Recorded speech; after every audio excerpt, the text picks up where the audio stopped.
This episode is sponsored by Bezer Wizard Studio.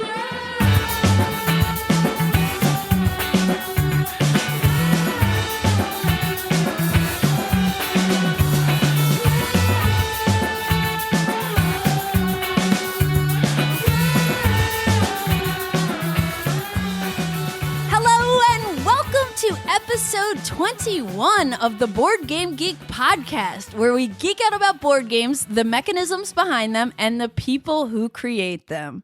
I'm your host, Candice Harris, and I'm super excited to be here in person with my good friend and one of my absolute favorite people to play board games with, Ben Mandelker from the Game Brain podcast. Hey, Ben. Hey, Candice. What's going on? Not much. I'm excited to be in your office today recording this. You know, this is only the second time I've recorded a BGG podcast episode in person with my guest co-host. So, I feel very honored to be part of your second live in-person recording of the podcast. I had told myself this week I was not going to podcast. But when you said, can we do it this week? I was like, well, obviously, of course, because I can always podcast about board games. Like, I will always make time to pontificate and talk about these things. And yes, and that's because Ben's full-time job is running a podcast. I am a full-time podcaster. I have a podcast called Watch What Crappens, which has nothing to do with board games whatsoever. It's all about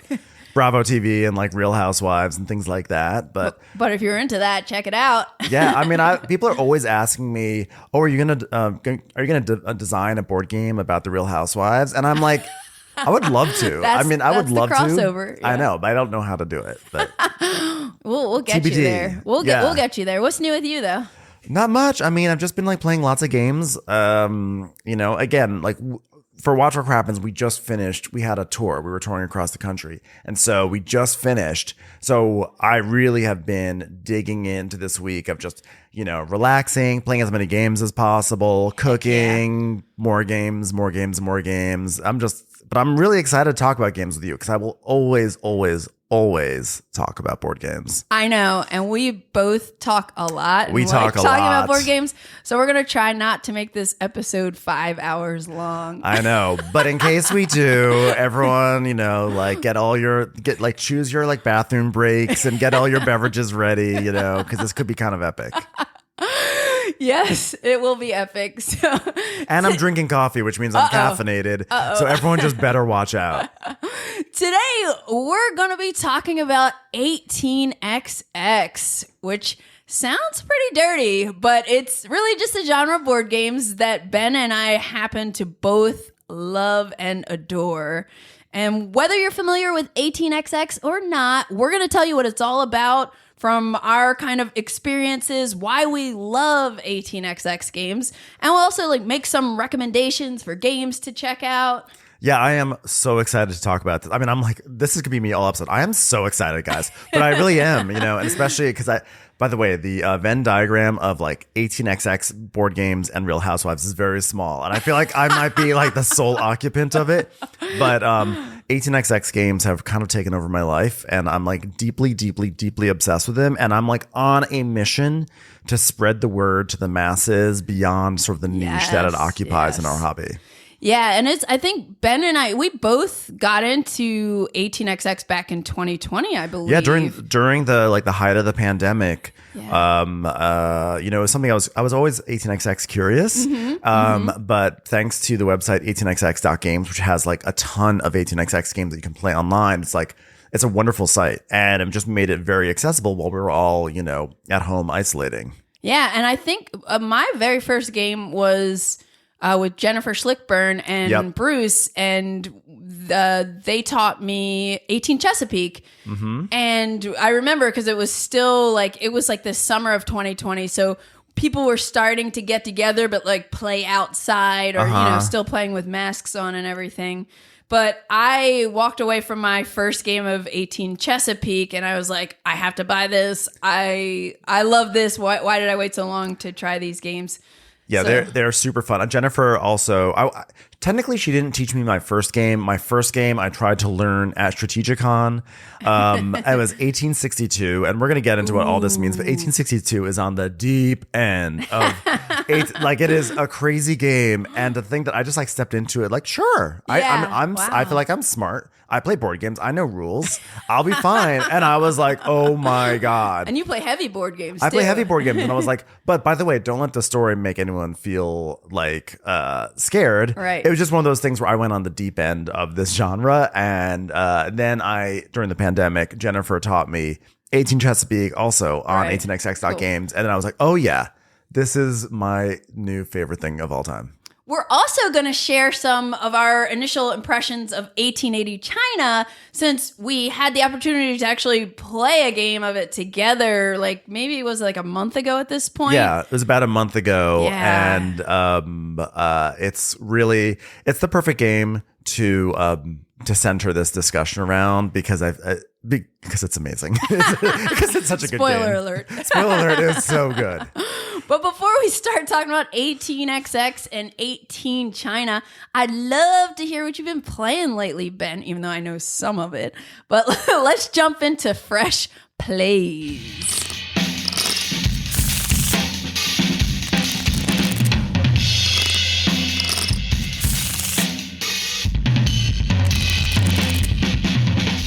Okay, well, one of my fresh plays one of the games I played recently is ZhanGuo, which is a game from. Have you played that ever before? I have not played it yet. I own it. I bought a copy. Okay, go ahead. Okay, you will love it. I still haven't played it. I just feel like I know I'm going to love it. You will love it. Okay, so it came out actually in 2014. The designers are Marco Canetta and Stefania Nicolini.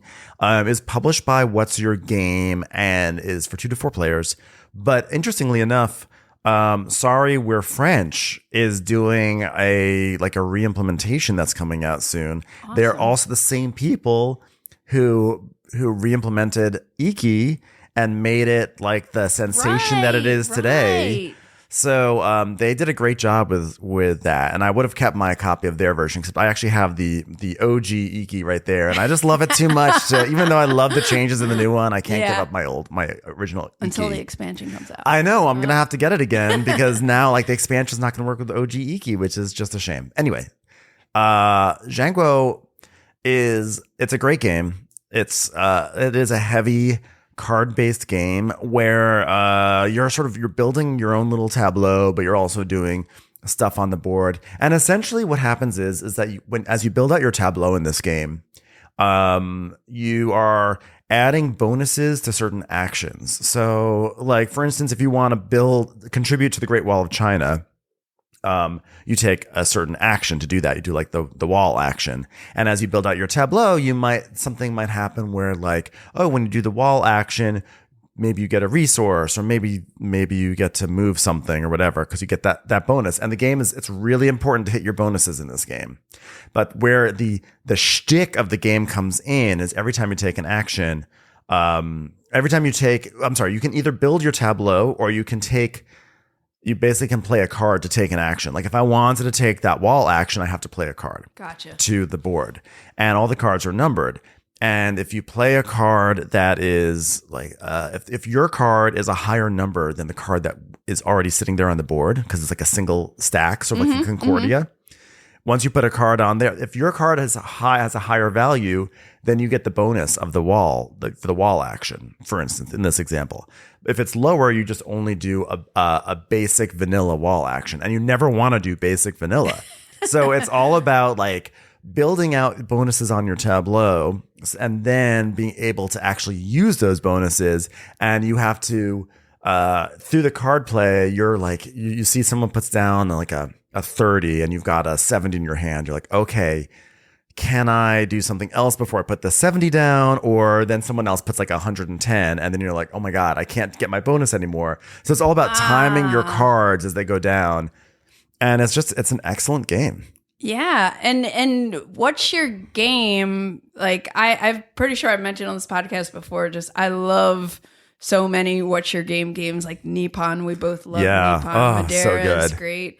But yeah, this one, it sounds like right up my alley. So I bought a copy secondhand from someone on the geek market at some point, and I just haven't gotten it to the table yet. But I'm so glad that Sorry We're Not French is, putting out a new version so it's more accessible, because I think it was a little hard for me to track down a copy of it. Yeah, and I think that there was I think What's Your Game was supposed to be doing like a re-release of it with even an expansion, but they had some issues with their company over the past few years, and I don't know, did they abandon that? Did Sorry We're French come in to save it?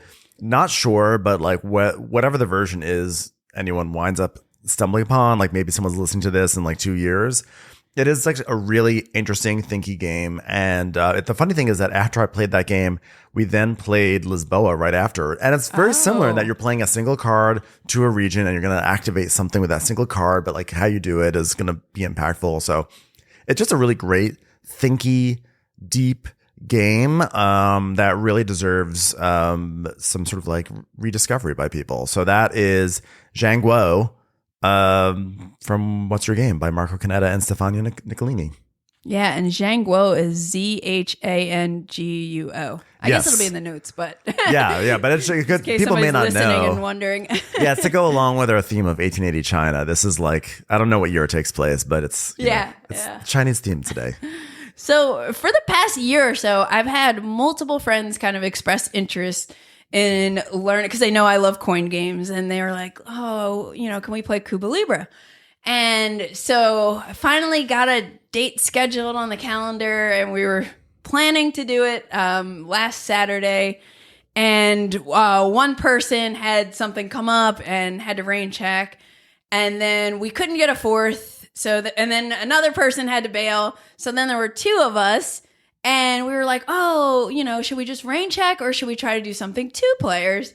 And we ended up playing Imperial Struggle, which we had both played before. I had only played once, maybe the year it came out, I think, which is 2020. Either 2021 or 2020, I played it for the first time. But my friend Christian had played it a couple times, but also it was like a while ago. But we were like, hey, let's, we'll kind of fumble through it. Yeah, refresh ourselves a little bit. And Imperial Struggle is designed by Ananda Gupta and Jason Matthews. They are the designers who also created Twilight Struggle. And this was kind of like a spiritual successor to Twilight Struggle, even though the games play very differently. There's like a little bit of overlap with like area influence stuff that's happening. But it's also a 2-player game. It's from GMT Games. And Imperial Struggle is a multi-layered area influence game that depicts the 18th century global rivalry between France and Britain, and it covers like almost 100 years of history and 4 major wars. You basically are playing, like, there's this like big, beautiful map that has 4 different regions: North America, Europe, the Caribbean, and India. And you play over 6 turns, 6 peace turns, shall I say. And then there are also occasionally a peace turn is interrupted with a war. So then there are 4 war phases, as we know from history. Yep. So it covers the War of Spanish Succession, the War of Austrian Succession, the 7 Years' War, and then the American War of Independence. Okay. So again, you have this big board that has all like these divided into these 4 major areas. And then within each region or area, there are a bunch of little spaces, and there are different shaped spaces. Like diamonds are political spaces. There are market spaces that'll have some type of like resource or good. There are circle spaces. There are like some forts and naval spaces, and there are also like squares, which are territories. So you have this map of all these different spaces. There are different types of spaces. And again, this is like a multi-layered area influence game, and you'll see why in a minute. I'm already stressed, by the way. By the way, I just want to say I'm already very stressed out. It's because Ben is committed to learning this game. Because after this is done, we're playing it, and I've never played it before, and I'm just stressed. I'm stressed. Don't be. It's not that crazy. It's one of those games that like looks crazier than it is, but a lot of what you're going to be doing in the game is going to be like flagging and unflagging these different spaces. And because there's a whole thing with like you're scoring different things where you're trying to get the majority of your flags, and I want the majority of my flags, but you can't do everything. That's why I'm stressed because you already know. Because as you say, there's this area and this area. I'm already thinking to like 3 hours from now, and I'm like, do I put something in the market? Do I put something over in the War of Succession? Like I already can see myself melting down. You're gonna be okay though. Okay, you're gonna be okay. But can we just be all peace turns? There all are peace. a lot of. This is one of my favorite parts about this game. There are a lot of really interesting decisions. But at the end of each peace turn, there's a scoring phase, and you're going to evaluate each of the 4 regions and see, first of all, who has the most flags and squadrons. You might have some squadrons out there, but whoever has the most is going to get whatever's on this award tile. So each of these 4 areas will have a random award tile, and you'll either get victory points and or treaty points. And treaty points are basically bonus action points. It's good. Yeah. It's good, but victory Everyone points. loves a treaty. Yeah. But victory points are also good. Can't spell treaty without treat. So after you score each region, there are also these prestige regions that have a green border. So whoever has the most prestige regions gets 2 points. Right. And then you score the global demand. So you have these 6 global demand tiles. Like there are different resources, fish, tobacco, spice, cotton. I don't remember the other ones. Maybe spice. Did I say that? I don't know. You said spice. Oh, okay. Yeah, well, anyway, you have these 6 global demand tiles. Silk. And every peace turn, you're going to shuffle them up and reveal 3. Okay. And those are the 3 that are going to get scored for the round. Oh, interesting. Yeah. Okay. It's like it's different than in Twilight Struggle where you just like a scoring card gets introduced and then you don't know where it's going to come. Right. Exactly. So you have these global demand tiles that there'll be 3 visible, and those are also going to score. And they have a little table that says what you get, depending on what round it is. So... But the cool thing is, so that's like some of the core scoring. But then the action selection in this game is really cool because you have this little board that has these investment tiles. They're just like action spaces. Okay. You can almost think of this as like a worker placement game almost, where the worker placement spaces change throughout the game. Oh, so you'll have 9 tiles out, and each player is going to get to take four turns. So one at a time. You're going to pick one of the tiles and you're going to get a certain amount of action points to do something. Right. And there are 3 different types of action points. There are economic, there are political or diplomacy, or economic, diplomatic, and military. Okay. So that's just like the categories. And it's mostly like, if you do economic, you're going to get to do something on those market spaces, like maybe unflag something I did. Yeah, get out of that market. Yeah. Get yourself into a market. It's my market. Those are my spices. Exactly. So each of these investment tiles will have 2 numbers always. One is going to be big, and it's going to be your major action. So maybe you have 4 economic action points as your major, and then the bottom is like 2 military. So then you're going to get to do 2 points of military stuff. Yeah, and 4 points of economic stuff. Now, some of these tiles also will have this little cross-looking sword icon, and that means if you take one of those, you can play an event card. Because each round, we have 3 event cards in our hand. And the event cards in this game are cool. Because most of them, I think almost all of them, have some kind of bonus you can get, some kind of bonus effect. And the event cards are like, there's one effect for France, there's one effect for Britain. Sometimes it's just the same effect. But like on the investment tiles that have the event icon, you always get less action points. So you have to think like, do I want to like try to like trigger this event? Because they're likely only going to be a couple of the tiles are going to even have events. So it's like, do you do that first, or do you rush for something that has more action points? And that's, which is sort of there's like a little bit of a parallel to that with Twilight Struggle as well, right? Right. With Twilight Struggle, you have a card. You can either play it for the event or you can use it for its points. Yeah, but I guess the difference with Twilight Struggle is you have your hand of cards. Yeah. So your opponent I don't think ever manipulates you. Well, there are some things you could do to manipulate what's in someone's hand, but like you in Twilight Struggle, you have like your hand of cards. You can decide what order you want to play them, how you want to use them. But this is a public board where if I do something now, you can't do that. Right, unless that's there very happens to be another tile that's the same tile out. Okay. So there's like some of that like worker placement kind of tension. Yeah. But anyway, you do that 4 times and you're manipulating things on the board. And then the war phase. So I mentioned there are 4 wars that happen. War is very simple. Like, let me just be like, this is not a war game. This is more of like a political area influence kind of game, like Twilight Struggle, you know. But there's a war phase, and at the beginning of each, I guess, there are certain peace turns, like before the war, each player has these little basic war tiles that you might say like +1, 0, and some other effects. And you're going to randomly put one on this war board on these 4 spaces or however many theaters are involved in that war. When you're taking your actions, you can add bonus. Like one of the things you could spend military points on is to add bonus tiles that you could always see what yours are on different places. So you could say, ooh, like I want to go a little stronger in this area because if I win this, it has some good spoils, you know? So one of the military actions is you can like kind of beef up the result of, or hopefully the result of the war in your favor for certain theaters.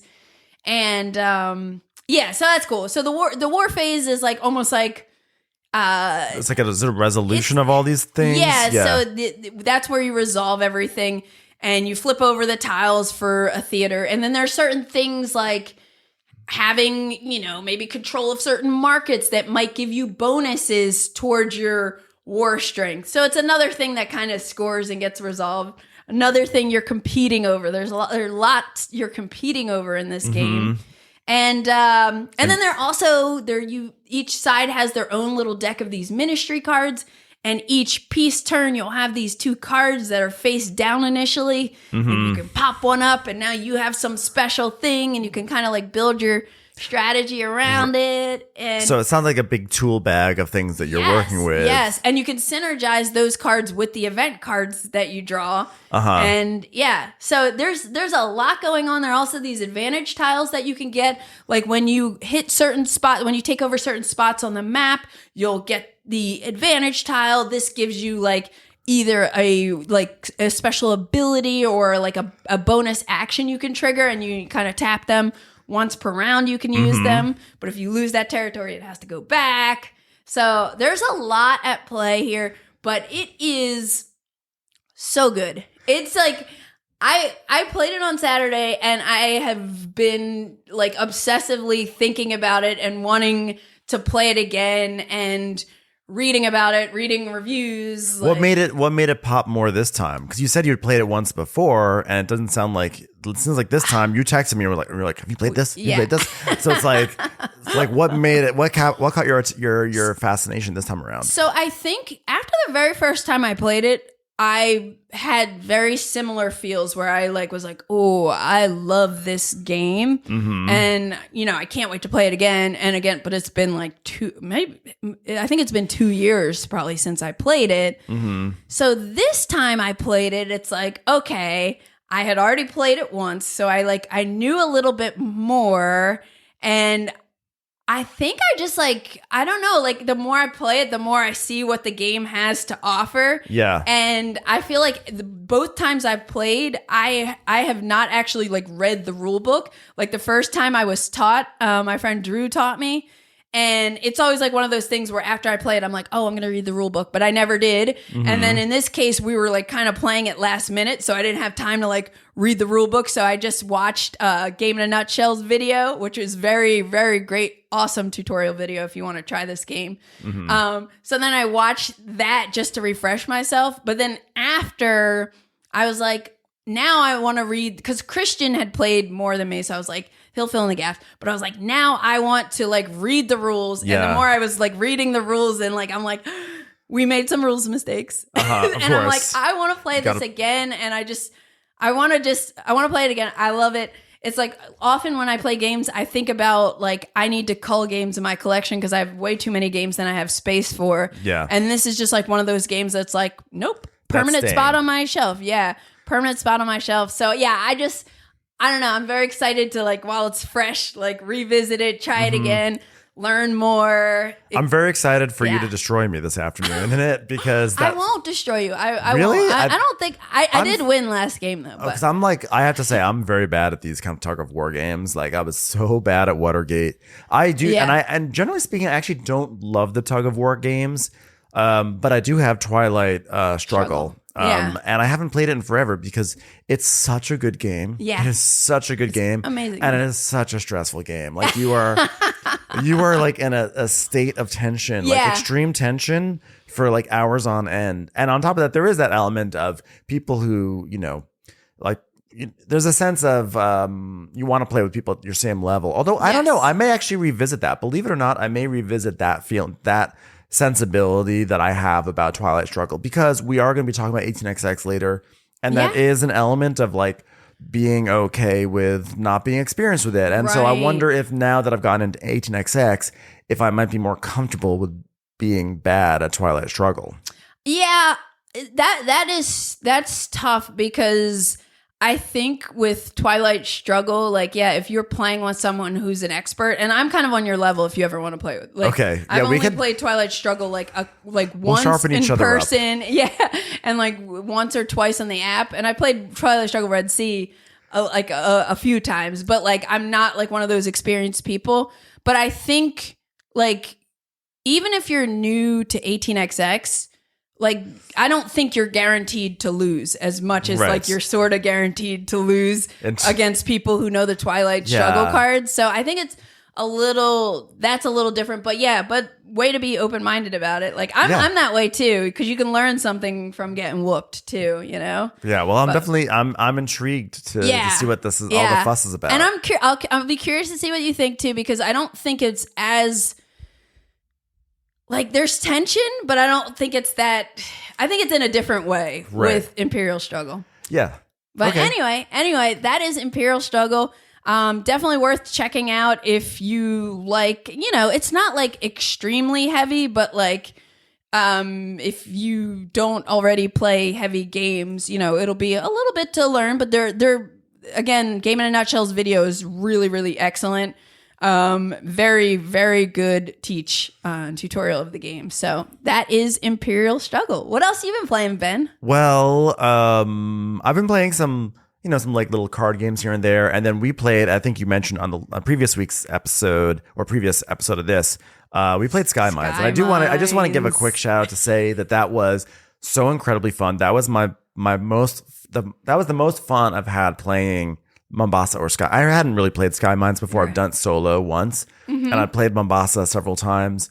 And that game of Skymines, wow, that was like chef's kiss. That was so fun.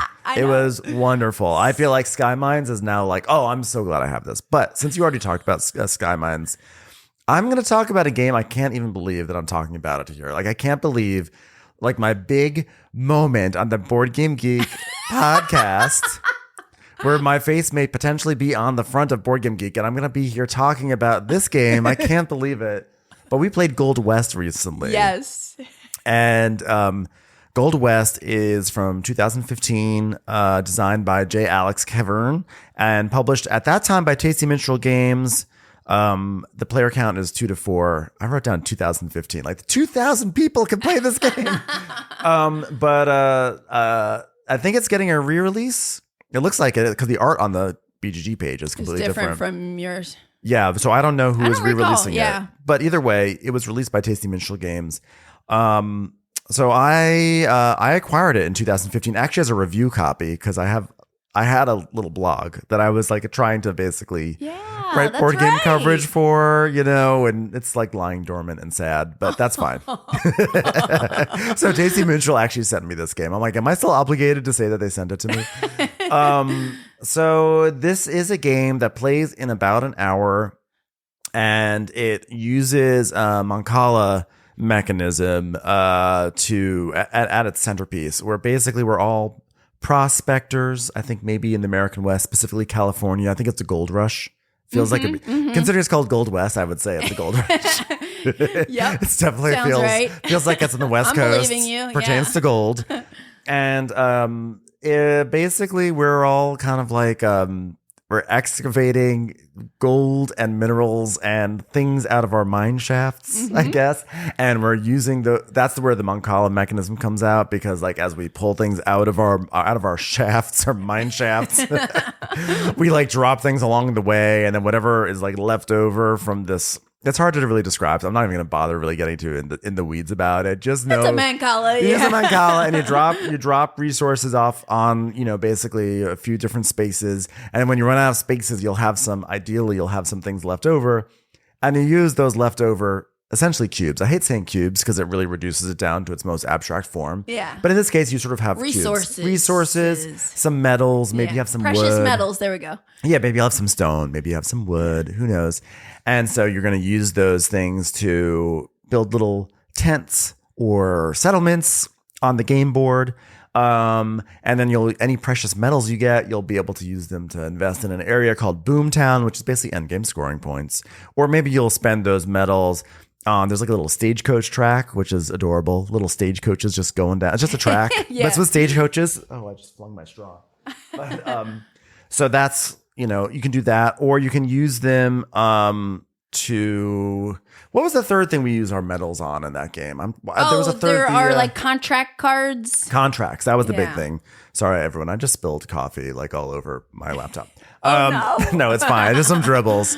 So, but you can use them to fulfill contracts, and that's kind of the game. You do it like 10 times. Every time you build a tent or a settlement, you are flipping over little sort of tiles on the game board, and when you flip them over, you see potential resources that you can get when you build tents there. And the resources that you do acquire from building your tent, they go into your mine shaft, and then you got to get them out of your mine shaft to put them towards the things we just talked about. So it's just sort of like a cycle. And then there was also the bad stuff that was looting. Or you're obligated to put a tent out on the board every turn. Like you have 10 tents, unless I think a 2-player game. I think maybe you have 12, but you're obligated to put tents out, or potentially settlements, which are like just fancier tents, and you're obligated to put them out onto the board. And if you don't have the materials to build it, then you basically, it's like the equivalent of like your face goes up on a poster in the old West town. It's like wanted. Yeah. It's called looting, and it's like negative points during the game and at the end of the game. For the people who do it the most. Yeah, exactly. So you don't like it's one of those things where you get like a 1-point penalty when it happens, and then you sort of think like, oh, it's just a point here. But it actually, in our game when we played, it actually was consequential, right? Because I think Paul, our friend Paul, we were playing with, he was looting like crazy. He was an outlaw. And he had this big lead, and then he watched his lead come back at the end of the game, and then, it all went sour for him. Did you win? So I won. Yeah. But the reason why I wanted to bring this game up was that when I initially got the game, I liked it, but I did not love it. Mm-hmm. I felt like it was a nice game, but it sort of didn't have like meaty decisions for me. It just wasn't, and it also was an hour long. It didn't feel like it had an arc. It just felt like you did the same thing every round until it was over. So I was like, do I keep this game? Do I not keep this game? And you had mentioned that you wanted to play it. Mm-hmm. So I was like, let me play it with Candice. And then like, if she really loves it, I'll just give it to her, Yeah. So we did a 4-player game, and it was so much fun. Yeah. And I don't know, something happened in the past 5 or 6 years where this was just like, it was 1 hour of really fun, interesting decisions. I love that it's just it only takes an hour, and it's like, it feels like it's a good game for an hour. Like, yeah. I mean, it kind of feels like an abstract game. I'm not going to lie. Which I love. Yeah. I'm not a big abstract person, but I think maybe some of the things that I saw were flaws, I'm now seeing as features, in that it is short. I am never opposed to a long game. I love a long game. I love the epic, quality of a long game. And so this one always felt like it was too long to be a filler, not long enough to be a full on game experience. But now this time around, I mean, I really felt we had a really, really fun time. There's a lot of banter back and forth. And I think anytime a game allows for a table of people to be joking back and forth with each other and like thinking about what are they going to do, it's always going to be a success. Yeah, I thought Gold West was great. And yeah, I tried to get a copy a couple years ago at Strategicon, and Benita brought this up on an episode we did together. And she brought up World Fair, I think, is another same designer, game, right? Same designer, where there's like some area influence, area control, I think, happening in that. But yeah, I'm so glad we got to play it, because I'm definitely someone who, when it's late at night and often, especially at like conventions, when people are like, let's play party games because it's after 8 o'clock at night. And I'm like, I would still want to play games, you know? Yeah. And like, that's one of those games that like, hey, we could just start at 11 o'clock at night and it only takes an hour, but it's still like, it's a game. You know? It felt like a game, and it really was 1 hour. Yeah. It wasn't one of these games where people say it's 1 hour and then it winds up being 2 hours. Yeah. It's exactly 1 hour. And it's also really good because the Game Brain group, when we get together lately, Trick Takers have been all the rage, which is super fun. Lots of card games. I really enjoy Trick Takers, but what happens is that then there's not quite enough room for like a chunky 3-hour game on a game night. And so then you just wind up playing more Trick Takers or something. And so this allows for an option to do like, let's do a bunch of Trick Taker games maybe. And then now we can have like a nice 1 hour game because it'll sort of fit. It won't keep us up till 3 a.m. on a weeknight. So amazingly, Gold West has redeemed itself. It's not even redeemed itself. It probably was like this all along. No longer on the chopping block. It is no longer. It's saved. It lip synced for its life, and it stayed. It stayed. And I also just want to say very briefly, Orleans did the same thing for me recently as well. In that, I heard about that. You finally played it with the expansion. I finally played it with the Trade and Intrigue, which I think did I mention it on Game Brain? Is that why? Yeah, you mentioned it on Game Brain, so that's how I know. Still, it's the same thing. And I was like, oh yeah, the new expansion that came out like literally 7 years ago. But I'm like, oh yeah, it's brand new. But I finally played it. When that happens, yeah, and I was like, Orleans. I've liked Orleans, but I never loved it the way other people did. And then playing it with that, I was like, oh my god, yeah. Orleans is also saved, and way cooler with the expansion. Exactly, and both those games, TMG, and I both received them as review copies. So took a few years. Ben, look at you. Took a few years, but I finally have come to embrace them both. Awesome. And that was Gold West. Cool. Well, I recently played something not nearly as old as Gold West, but something that I've had for a while, that I've been wanting to play for a while, and that is, I started my Undaunted Stalingrad campaign. Wow. Yeah, and this was like one of my most anticipated games of Spiel 22, and thank you to Osprey Games who sent me a copy because they know I love all the Undaunted games. May I say I actually saw a real-life Osprey this weekend? Oh, really? Yeah. Go on. But Undaunted Stalingrad is a game that came out in 2022. Last year at Essen, and it's designed by David Thompson and Trevor Benjamin. And this is basically a standalone campaign game in the Undaunted series, like Undaunted Normandy, Undaunted North Africa. I recently talked about Undaunted Battle of Britain. Like all of the Undaunted games, it's a deck building World War II game, and it's, multi-scenario. But the main difference is, like in the other standalone Undaunted games, you could optionally string together the scenarios in sequence to play them as a campaign, or you could just play one-off scenarios as games. But this game was designed, and you have to play it as a campaign with the same player. It is something where you can reset it though, and play it with another player, switch sides, whatever. So it is like replayable. You're not putting stickers on things or tearing anything up. That's good. And that's one of the really cool things about it.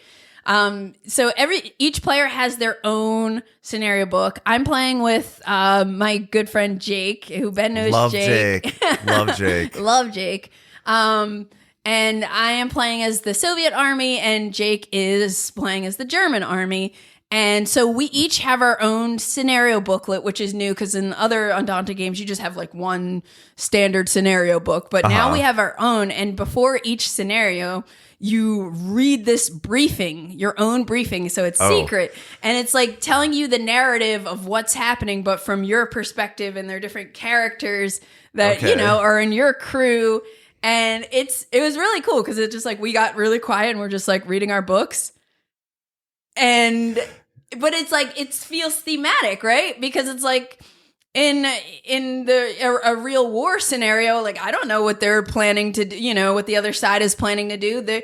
They're making their plans and having their discussions on their end. And, I'm doing that too. So, that's really cool. And then, the other thing is we played the first 2 scenarios.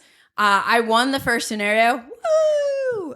Good for you. Yeah. But it was cool, not only because of that, but it was cool because we were kind of like I hadn't even cracked the rule book until Jake got over there, and like we went through the whole thing together, and it was really, really fun and exciting to kind of like start this campaign together. But at the end of the first game, we then you have this pile that you keep of any casualties, like any of your soldiers that get don't make it to the end of the game. Yeah, they don't make it, and the way that the game deals with this is it has this table, like a casualty table, and there's a threshold. So like if you have no casualties, you don't permanently lose anyone.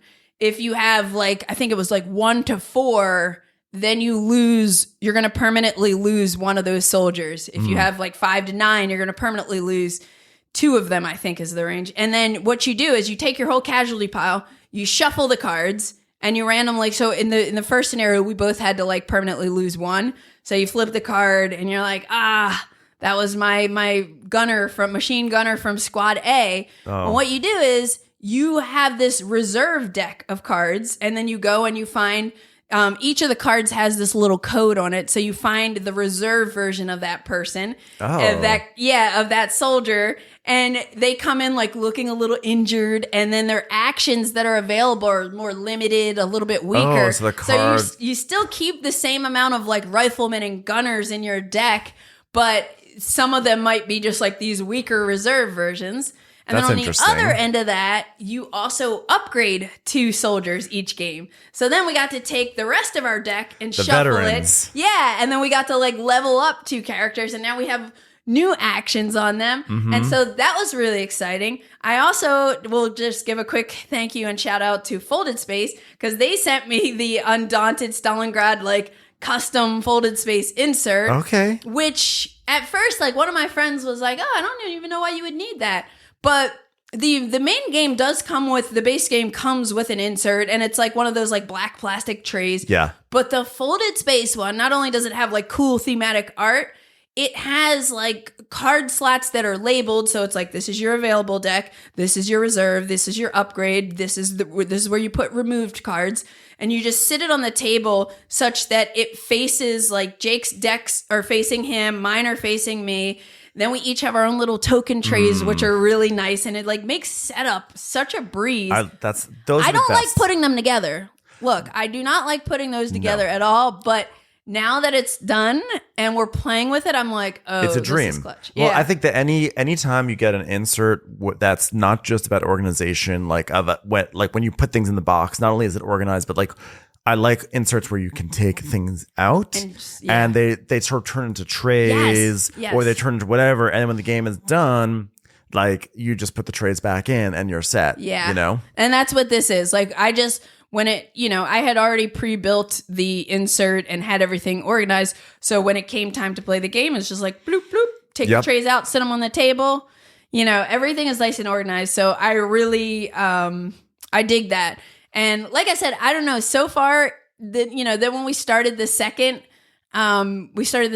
scenario, we're reading our briefing, and now it's like things are getting more meaningful, because at the end of every scenario, you write down in your little logbook who won. And then based on who won, it tells you which briefing to read next and which like scenario you're setting up next. So it's a branching narrative. Oh, that's very cool. And I'm so excited to see where it goes, but Jake ended up clapping me in the second game. And I don't know if that's by design or if it's just historical that he got, I'm not going to mention the card, but he got a special card, a special soldier that killed a lot of my people. Yeah. It was not pretty. It was not pretty. But so now we're 1-1, and we will see where this goes. But so far we are like both like, We're enjoying it, and it's like good. also cool because it's gonna be so like each scenario only takes about an hour to play. Oh, really? You know, yeah. This is not long, so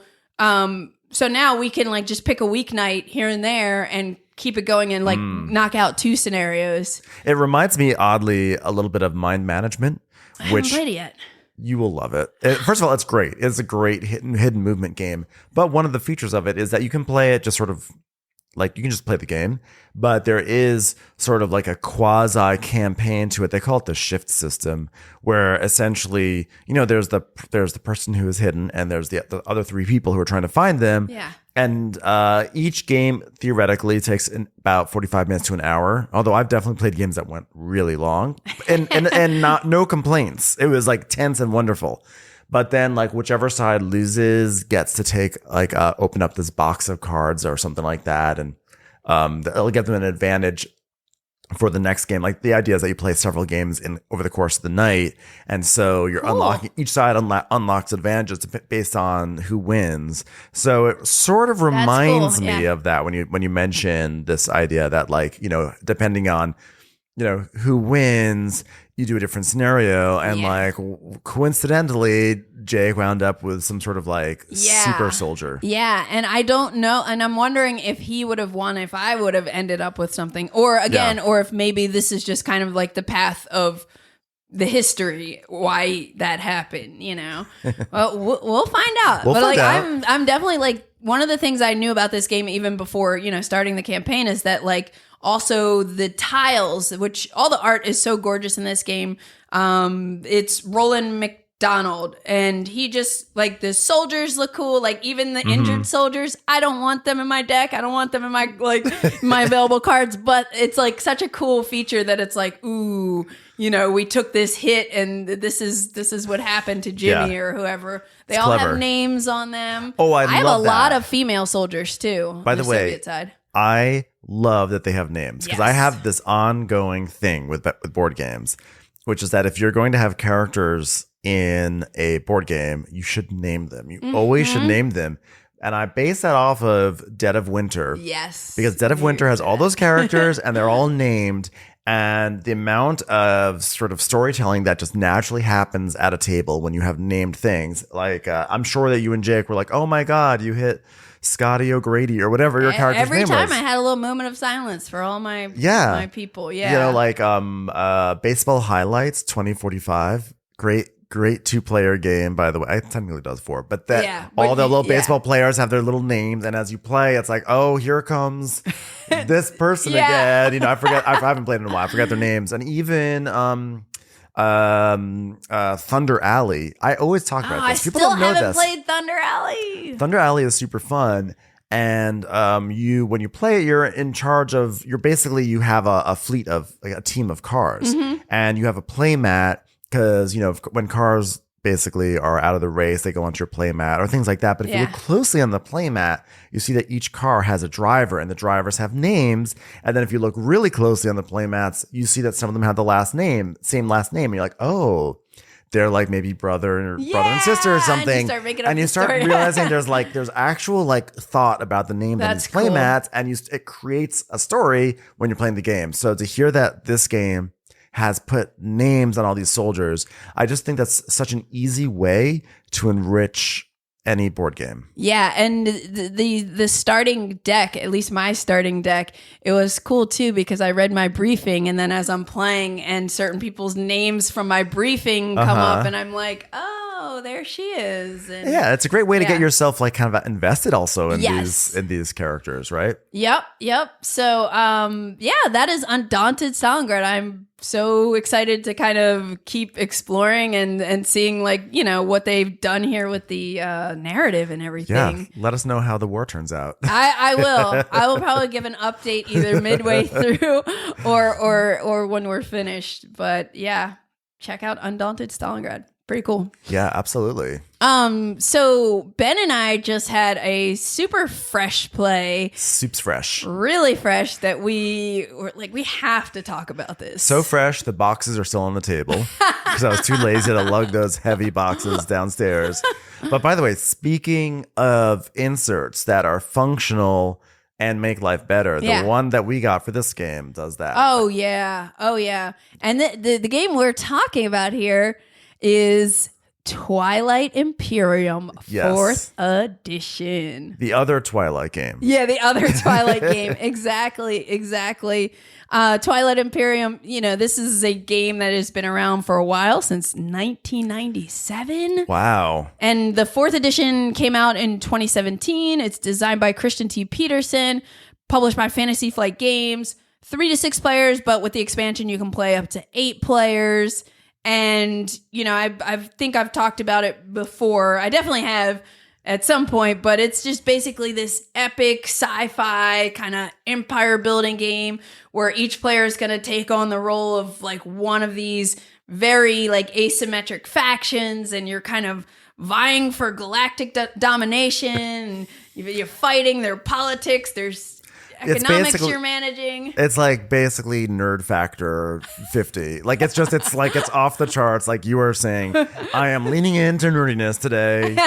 This is it, Yeah, and it is just such an experience every time we play. I'm pretty sure, I don't know what my count is for the amount of times I've played this, but at this point I've definitely played a majority of my games with you, which is always likewise. A delight, especially when we're in an alliance together. Which we mostly are in alliances. We mostly are. Ketchup and mustard. We had that. Yeah, we had the ketchup and mustard alliance. I almost forgot about that. I think it's because we're like the two of us are not necessarily the most aggro players. Yeah, we're not aggressive. So we're just sort of like, let's pal up and be sneaky and political and we're defensive. Also sitting next to each other and But the game never ceases to deliver a signature memory. Like that, I think, is really what is amazing about Twilight Imperium, is that I think almost from nearly every game I've played, I can draw a specific memory from the gameplay in a way that other games just can't. Like I remember when I played in January, there was a moment where Jake, who is playing in Undaunted, he had like all his spaceships on the central planet, which in this game is called Mechatol Rex, and a card came up, and basically it was a political thing. It was a political thing, a roll of the die. Either everything gets blown up or everything or not. But everybody had to vote. Everyone had to vote to make the roll of the die thing happen, which. So it was like, it's like this big dramatic thing, and it passes, this law passes, and is he going to get blown up, and he has to roll a die. And it was so tense, and he rolls it, and it did not work out well for him, and he lost everything.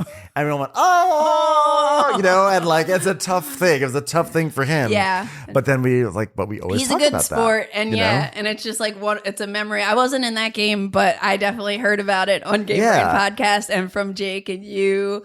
And even and we had a game recently where like it ended in this like very crazy way that was not necessarily even like a happy way. There was definitely like tension at the table, but like even that sort of was like that was our memory. Like, like remember that time we played the game and then there was this like meltdown and like it's kind of great for that. Yeah, and this is like a game where usually if you are ahead on victory points, you are going to have a target on your back. Also, if you happen to be the person who takes control of Mechatol Rex, initially you will have a target on your back because there is a way that you could potentially score a point every round if people aren't, being defensive and stopping you from doing that. Yeah, because it's like Catan, where like first person to get to 10 points. Just like Catan. Guys, it's literally just like Silas Catan, so don't be intimidated.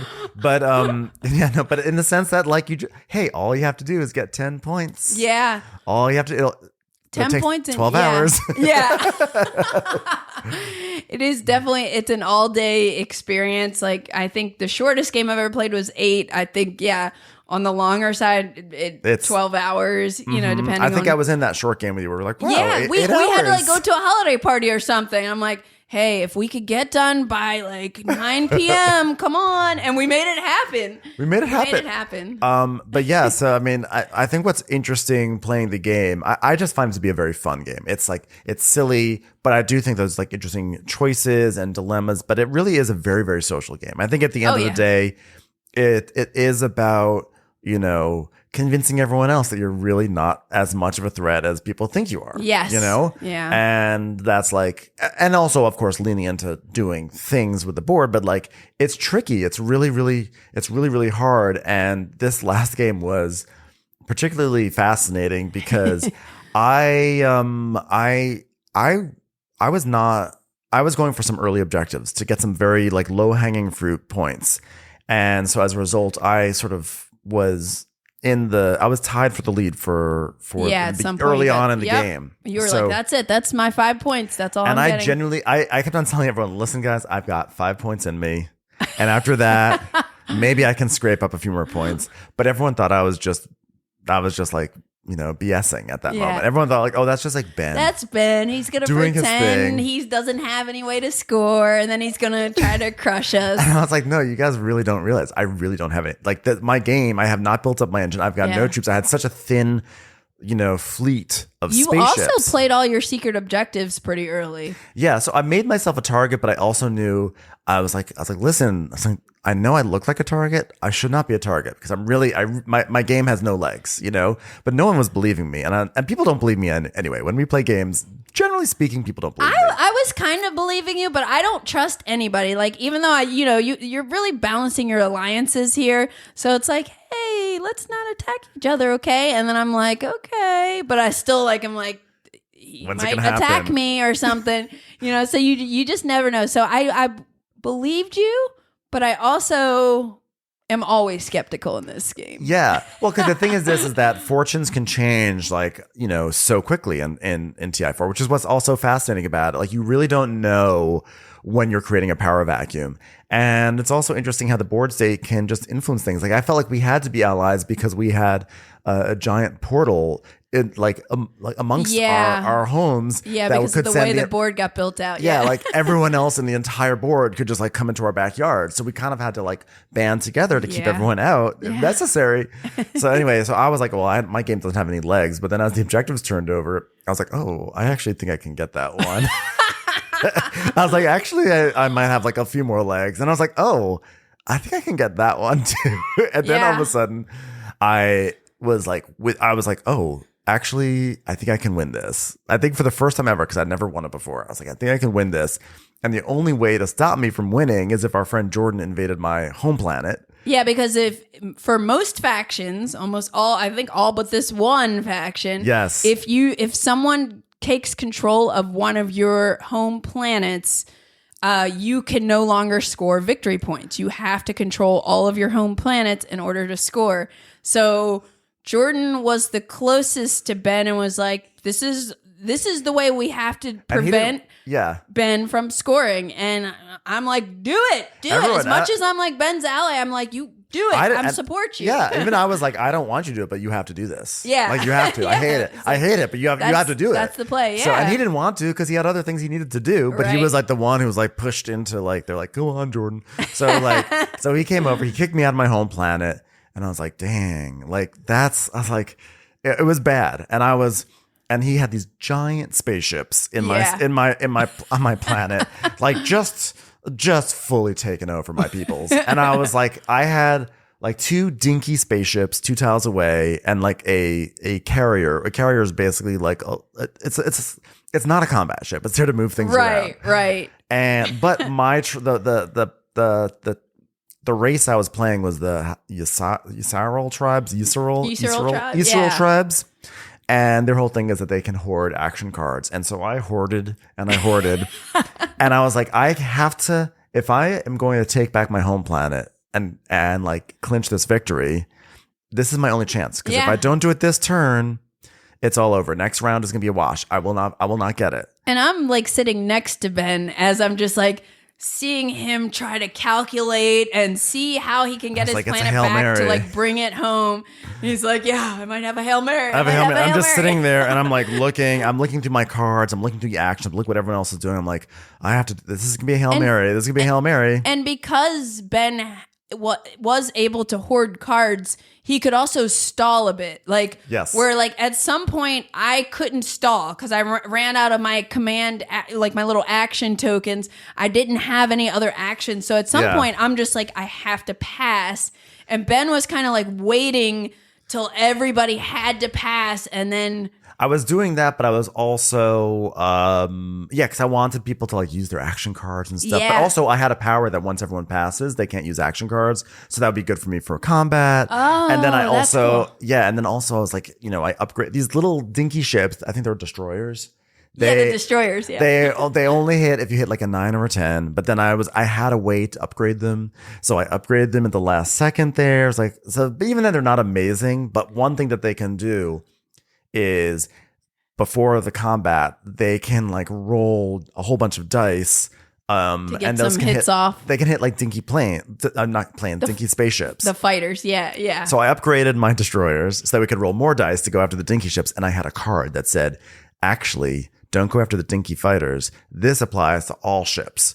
So I was like, this is it. This is going to be it. Yeah. I came in with these dinky destroyers and I rolled 6 dice all at once.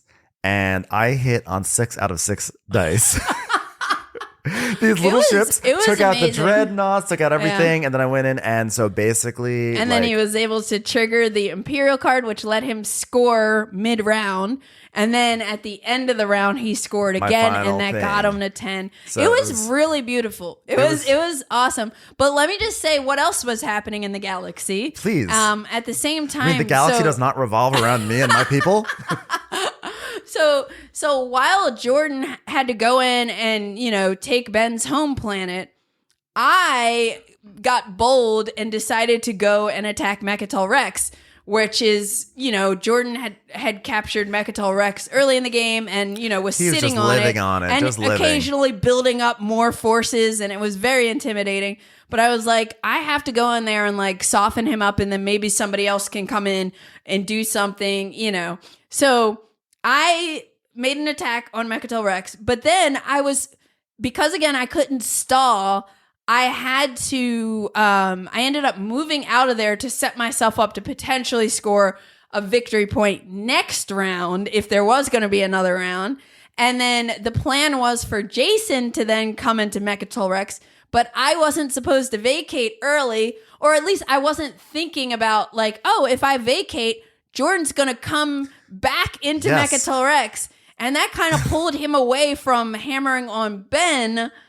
Well, because it didn't seem like he needed to. He maybe could have. But who would have thought? Like, who would have thought if there's 2 like really low level ships and you've got like 3, I don't remember what was in there, but they were like, he had some big ships. You looked very puny. Yeah. It looked like I was totally out of it, but I had cards that made them bigger and scarier. And so, it was awesome. It was awesome. It was just an awesome game. It's also a great example of like the cause and the effect, and like how many things are hanging in the balance at any given one moment. Like when Jordan gets pulled over to me, then it creates an opportunity for you, and then he goes back in, and then this. It's just like. It's such a fun game. It's like I think you can even hear in the way that we get so carried away telling the story that I'm like, do people actually care about this story right now? I know, or are we just entertaining ourselves? I don't know.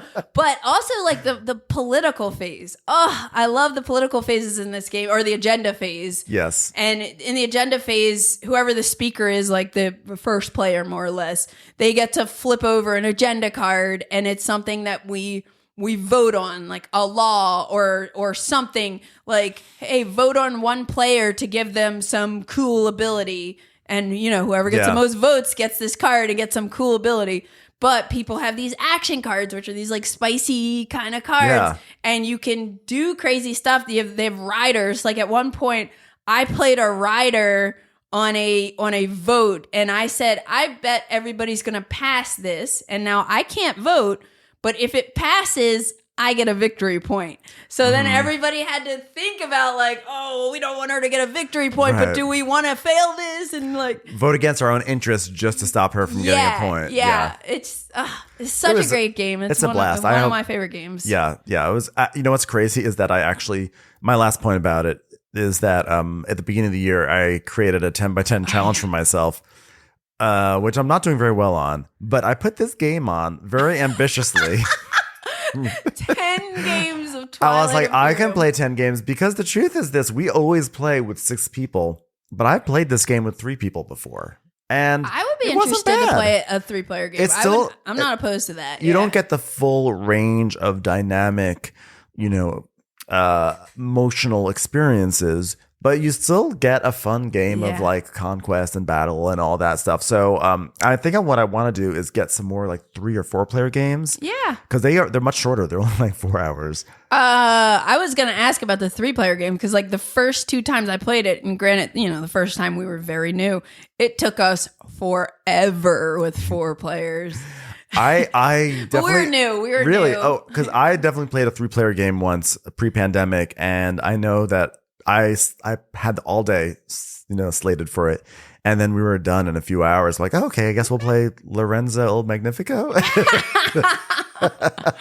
Awesome. Anyway, that was our recent Twilight Imperium 4th edition game. One of our favorites to play together. Yeah, great game. Highly recommend it. Yeah, and the last thing I'll say about it is like, and I apologize if I've said this before, but it's like a lot of people will be like, I don't know how you can play a game for 8 hours. And it's like, well, you spend the day at Disneyland or something like that, and you have an experience with some friends, and like that's what you go to a Twilight Imperium is like more than just a board game. Like it is like an experience. It's time with friends, actually. Yeah. Think about it like spending time with people. I mean, going to a sporting event, that could take hours. Loving those people, hating them in moments. Yeah, it's laughing. Think of it like as you're doing something with friends, an activity with friends for all that time, and I think you can really see how you can that time can speed by. Yep.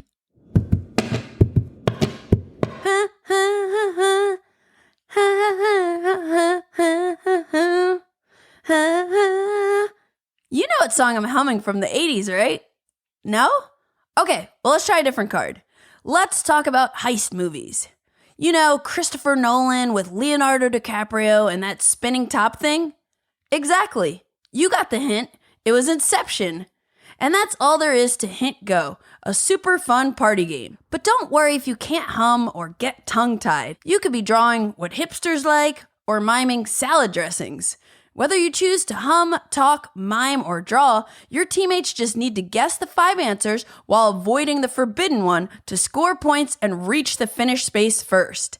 But the best hint I have for you is, if you want a game that's fun for everyone and will have you laughing nonstop, search online or check out your local game store to get a copy of Hint Go from Bezer Wizard Studio.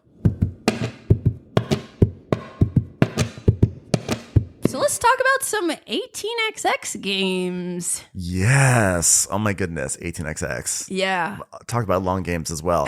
Not all of them. Not all of them are that long. Yeah. But 18xx games. Okay, so may I tell you what I tell people who have never heard of 18xx? I would love to hear. Who like, this is my pitch. I've said this to several people to sort of get them 18xx curious. What I tell them is, and this may be sacrilege to some people, but I really don't care, because I think this is actually a really good way to rope in new people. Yeah. But when I'm talking to someone and they're like, "Have you played like Ticket to Ride?" or da da da, I'll say yes, and I'll say, "Now let me tell you about 18xx," which is a pretty big jump. But I'm gonna make a case over the course of the rest of this episode that like it's not a big jump. But a lot of times I'll say, well, think about Ticket to Ride, and now imagine that you can invest in other players. So like as they are building their links across the country and they're earning points and doing well, you say to yourself, you know what? I think Candice is playing this game really well. I'm going to invest in her. And every time she gets points, I'm going to get a little kickback also. And I kind of feel like in some ways that is spiritually what 18xx games are. I get that. I totally get that. Like, I think, and I think that's a good way to kind of frame it and pitch it to people to just get a general idea of what's going on. Like, usually I would say like 18xx is a genre of games with stock market manipulation and route building where you get to own and operate train companies. And I think for me, like one of the things that I love, I love market manipulation games. So I think that was one of the most appealing things to me about this when I first played it is how like the stock markets work. I think is so interesting, and how the players drive it with their actions and everything. Very dynamic. Yeah, because basically it is a game of stock market and stock market manipulation, and it is a game of building train tracks. That's the Ticket to Ride part, of course. And of course, it's not like Ticket to Ride at all, by the way. But, sort of like the super bird's eye view of it is that everyone plays as investors like train investors. And what happens is in the beginning of the game, you have some money, you invested in train companies. If you're the majority shareholder, you then are now the president of that company. And you then go and operate that company because you're the president of it. And as you operating a train company means you build track, you build train stations, you acquire trains, and you run those trains from city to city. And as you go from city to city, your company generates revenue. And that revenue goes back to the shareholders, which is going to be you, as well as maybe some other people. And then you go back to the stock market part of the game and you take all that revenue that you gained from the operating part and you reinvest it into your company, maybe a new company, maybe someone else's company. And then everyone takes that money and we go back into operating and we sort of like rinse and repeat and we go back and forth in most of them. And you are basically generating money in one area, generating revenue in another area, and that's kind of it. That is at its core what you're doing. And your goal is to have the most personal money by the end of the game. You know? So you want to have a portfolio of shares that are as valuable as possible, whether it's your own companies or other players' companies. But yeah, and one of the things in this game that you'll be doing is you will have to manage your company's money separately from your personal money. Yeah, I mean, think of it like real life. Sometimes people say like, "Oh, that's tricky." The personal, like my money and company money, like that money is not mine. If you were the president of a company in real life, you can't use your company's money to buy yourself a car. I mean, you could, it just would be illegal, but that's how it's like in real life. You have your money that you have in your personal banking account and there's money in that. And that's what this game is. It's sort of a simulation of that. But it's so much more because there's so much intriguing strategy and so many interesting ways it can unfold that it does it a disservice to just say it's only about like building tracks and then you get money from it and then you reinvest it, Yeah. This is very high level. And like each game, for most 18xx games, you kind of like alternate between stock rounds and operating rounds. And during stock rounds, you'll be able to spend money to buy shares. Everybody kind of takes turns doing that. And then after that, then that's when you operate. And usually the depending on your company's share value, whoever has the highest value is going to get to operate first. And that's when, again, you get to build more tracks onto the board, which is like, I find to be like one of the most challenging parts of the game personally. Just, I don't know, like route building is not one of my strengths.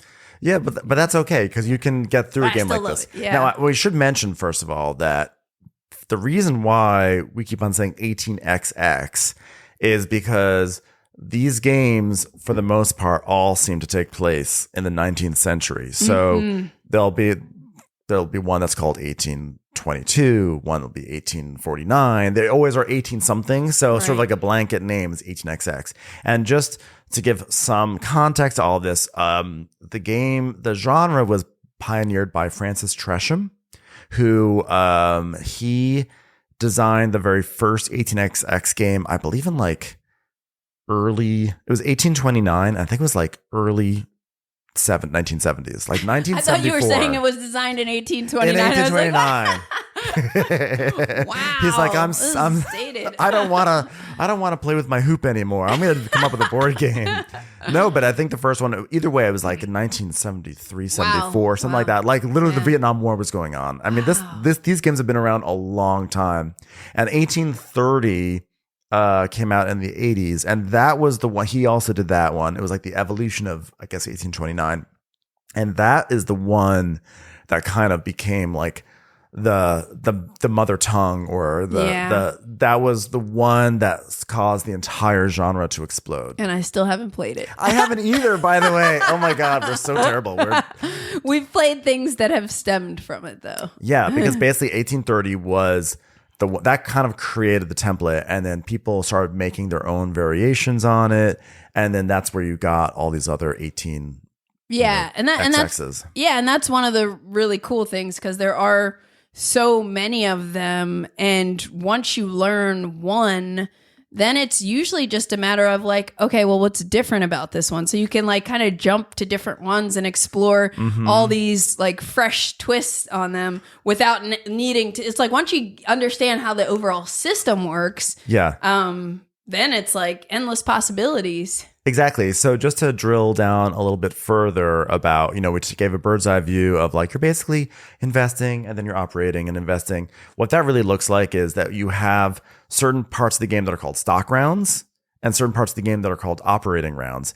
And the general template for these games is that you have one stock round and then you have one operating round. And then as you go further deep in the game, it goes one stock round, then two operating rounds, then one stock round and three operating rounds. Right. That's usually the arc of these games. So in a stock round, what you're doing is you're investing in companies, maybe your own, maybe someone else's. You may be buying stock, you may be selling stock. Sometimes what you might say, I don't want to be part of this company anymore. So you just sell all your stock in it. And then you kind of dump that company on someone else who has like a minority minority position in it. And suddenly they're now the president of a company, which is most likely ailing and terrible. Right. Right. So there's a lot of intrigue there with stock market. And then also with the stock market, when you buy shares and sell shares, in most of these games, you're kind of manipulating the value of the... and which impacts the turn order and the operating round, which you were alluding to earlier, right? Mm-hmm. So then in the operating round, that's when you're doing things, you mentioned before we're building routes. And what that really looks like is that there are like hexagonal tiles that you're just physically putting onto a map. Mm-hmm. And you're starting to create all these like lines that go swirling all around. Anyone who's played Age of Steam or Railways of the World might recognize this. Mm-hmm. And so you create these routes with these lines, and then you have trains that will go a certain distance. So you'll have like maybe a 3 train. So a 3 train can go to like 3 cities. Stops. Yep. Yeah. Mm-hmm. And then each city has a value. And so you get the revenue from that. And then you decide like, I just generated $90 worth of revenue for this company. Do I want to keep it and put it in the company's treasury and use that money to like buy a better train in the future, tracks on mountains and stuff? Maybe I want to build a train station because your route has to always go through one of your train stations, and also a train station can block someone else's train.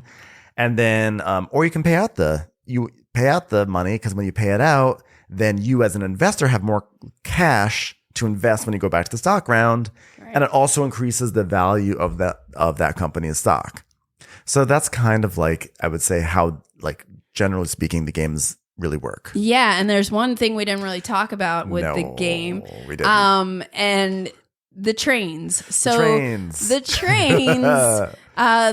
trains get better as technology improves.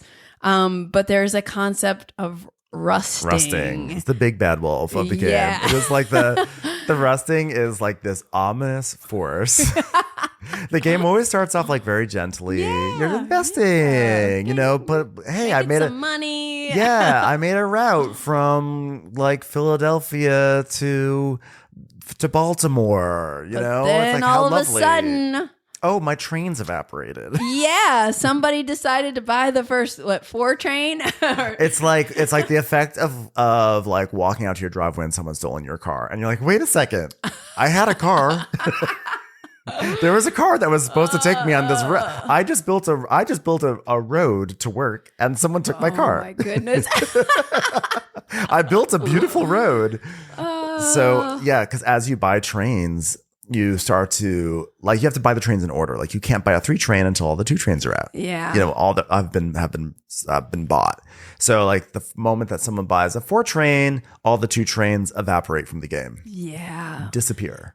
It's rough. It's rough. Well, it's rough because we didn't say that like a company must have a train. Oh yeah. Yeah. And so if you don't have a train, if a company doesn't have a train, the company has to pay for that train out of the company treasury. But like, what if you spent all your treasury buying other trains first? Right. Maybe you were like, I want to buy a whole bunch of 2 trains.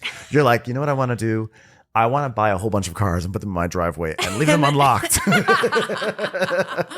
They come out one morning and guess what? They're gone. They're all stolen. So there's that element of the games too, which once you kind of get familiar, it's something you'll have to like kind of be really aware of. And if anybody's teaching you an 18xx game, they should hold your hand through. Yes, and we should mention, by the way, if your company can't afford the train, you as the president must buy that train. Like you are on the hook for it. So that means you might have to spend the cash you wanted to use to invest in something. And if you run out of cash, then maybe you have to sell some shares. So like that's why you really don't want. That's why the train rusting is terrible. Just want to clarify. So I think like both of us kind of, fell in love with 18xx back in 2020 or roundabout then. And there's so much we love about these games. Yes. For me, like, first of all, I think people, if you've never played an 18xx game and you're a fan of splatter games, I think this would kind of be your jam. Like there's something about this that like captures like something that a lot of splatter games have where it's like minimal to no randomness, a lot of deep strategy compared to the like, I would say low rules overhead. There really is. There's not a lot of rules. They're not. The strategy is hard. Some of the 18xx games do have a larger rule set, but what's really cool about 18xx is that really once you learn the 1830 rules, and I learned on 18 Chesapeake also, which is basically 1830 rules, and once you have that, probably I would say 85% of the rules you need to know. Yeah, and it's actually really cool. It's like my friend Judy, who I play these all the time on 18xx.game with my friends Judy and Matt.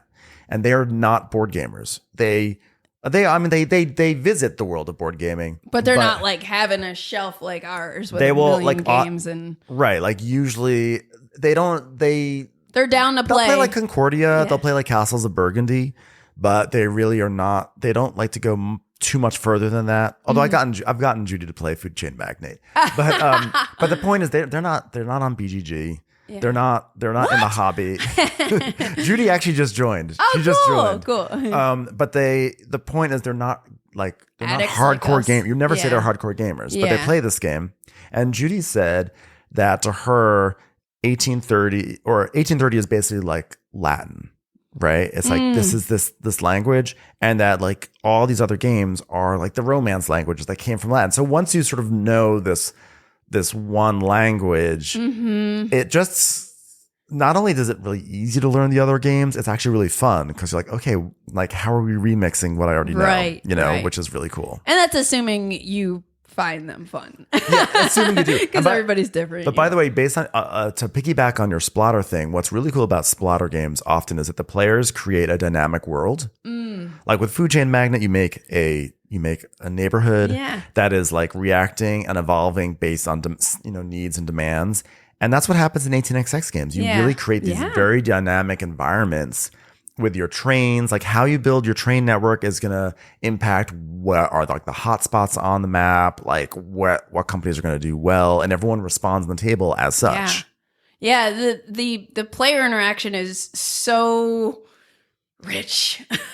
It's rich and it's constant. Yeah. Like there's never a moment where there's no interaction. Like everything, when you decide to sell a stock, when you decide to buy a stock, how you're laying your tracks, where you're going to put a station, like how many trains are you buying? When? Yeah. You have to constantly be thinking about what the other person is doing and how they're doing it. You have to like have, even honestly with Twilight Imperium, I love Twilight Imperium. It's a super interactive game, but there's some people I'm really keeping my eyes on, but other people are across the board. I'm sort of generally keeping my eyes on them. Right. But with 18xx games, you are like up in everyone's business at all times. Yeah.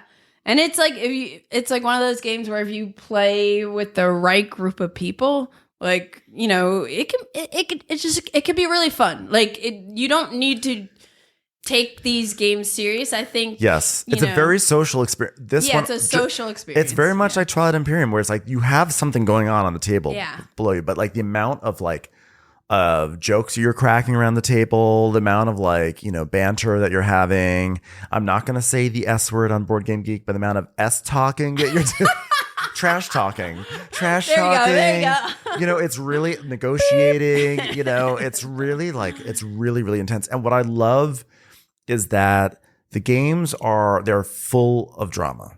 Yeah. And it's like constant drama, and it's twists and turns. It's drama in a way that I have not seen in other games, not even Twilight Imperium, because Twilight Imperium has a lot of drama. You have like spaceships fighting, you have rolls of the dice. How's this all going to work out? You have in war games, like a game like Maria, there's a lot of drama, but a lot of the drama is like the same drama. Right. Like there maybe there'll be a backstab in Blood Imperium, but like it'll be like but the drama is going to be in a battle that happens. It's always just going to be like a battle. There'll be drama in the agenda phase, let's say.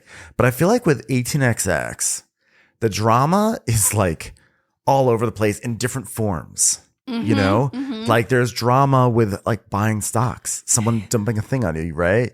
There's drama in how someone lays track. Like someone's like placing a station. Yeah. Like when are they going to buy the trains? Like when the train, they call it the train rush when the trains start rusting, because it all of a sudden you feel like you're on a roller coaster. Yeah.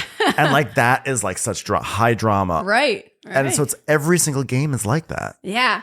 It's really good. But like there are some challenges for people getting into them. Yes. And I think there's also, like there's certain people that probably walked by seeing people playing 18xx and being like, ew. Wow, like gross. That looks crazy. I don't ever want to do that. Or ooh, lines. It looks especially because a lot of the older versions were kind of, some of them were just like homemade, or some are just look like looking. They're just like a series of hexagons on, and with like it's just very basic. It's like looking at Microsoft Paint or something like that. Yeah, they're not.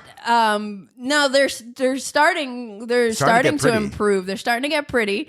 Yeah, putting some makeup on those 18xx games. Starting to look but chic. Some of them, one in particular is the new 1889 Shikoku board. Beautiful. I haven't seen it in person yet, but a friend of mine had, and he was just like, and he plays a lot of 18xx games. He's like, it's the most beautiful 18xx game I've ever seen. It's supposed to be gorgeous. I've seen pictures of it. It's gorgeous. Honestly, I have 1822 MX. All Aboard Games has been doing a wonderful job of making really like nice versions. But like 1822 MX is like, it legitimately is like, it looks great. Like the color scheme, it's inviting. Yeah.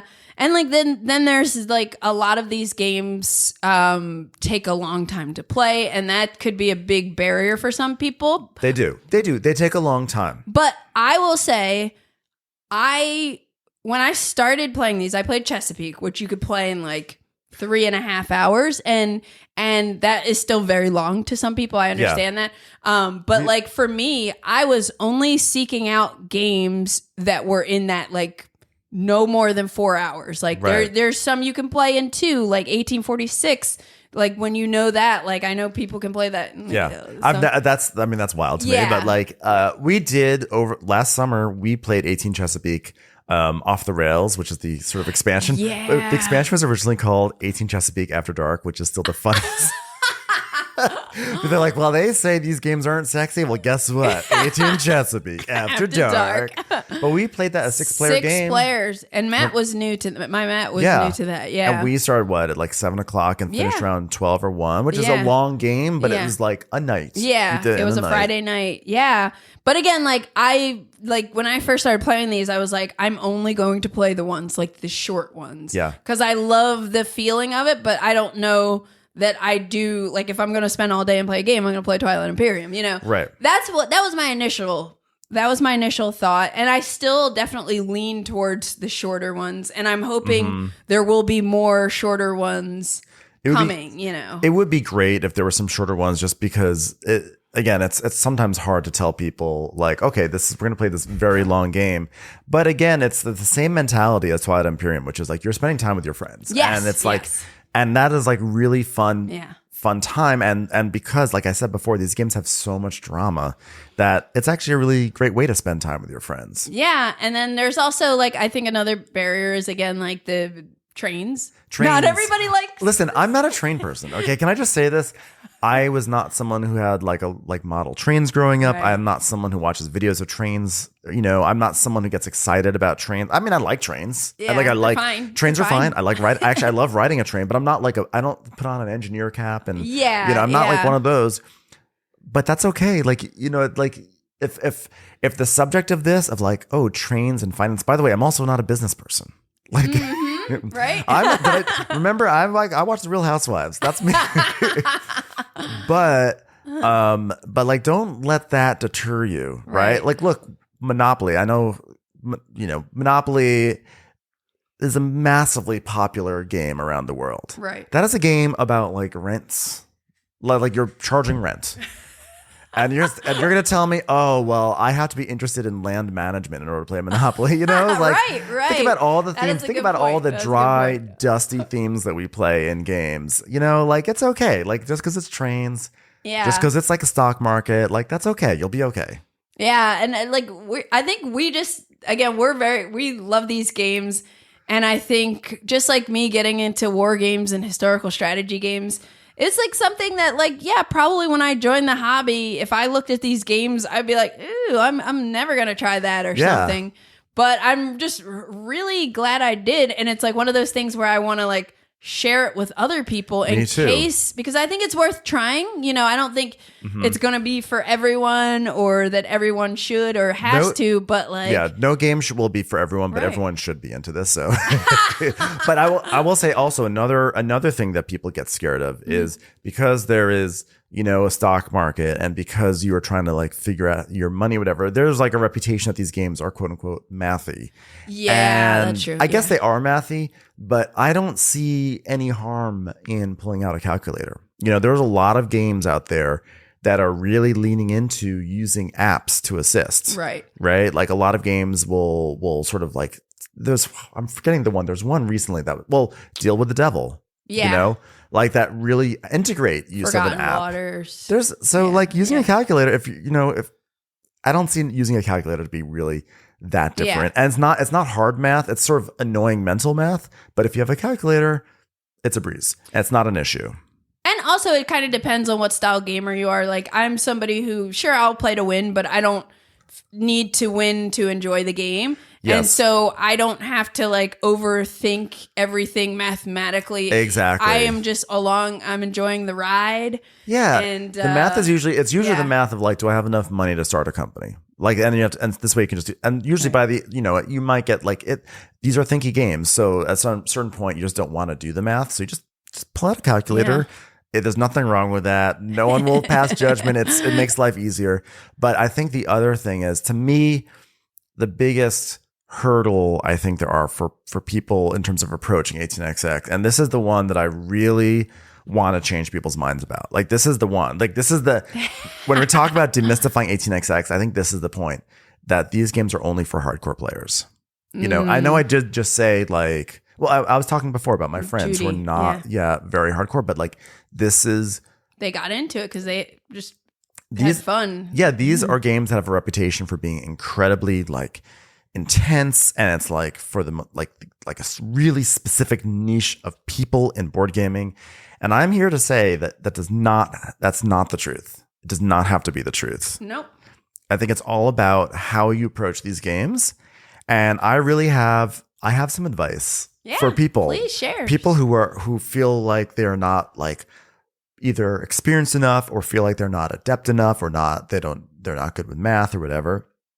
I feel like I have some advice on how the best way to dive into HNXX and to like have a great time while you do it. So my first thing, and I think this is the most important thing, we've talked about this before, is that, and this may seem totally counterintuitive, but you have to approach it like a party game.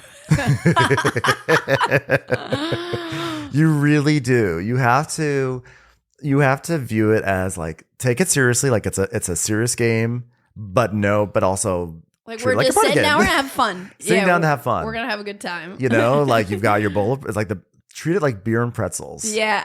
Knowing that it's not beer and pretzels, but treat it like that because there will be rough edges. There'll be things that will happen. And the more you can sort of view it as like, this is time I'm spending with my friends and we're having a fun time. And oh no, that just happened. Yeah. Oh, isn't that crazy? We're going to be talking about this all night. Yeah. Like you're going to have a much better time. Yeah.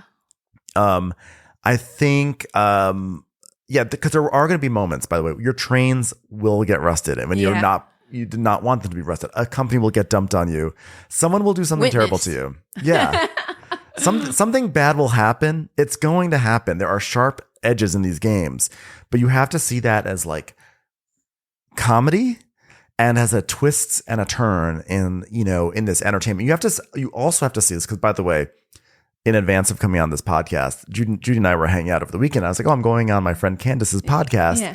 And we spent a whole lot of time trying to like break down what it is that we really like and how we feel what's been successful for her, Yeah.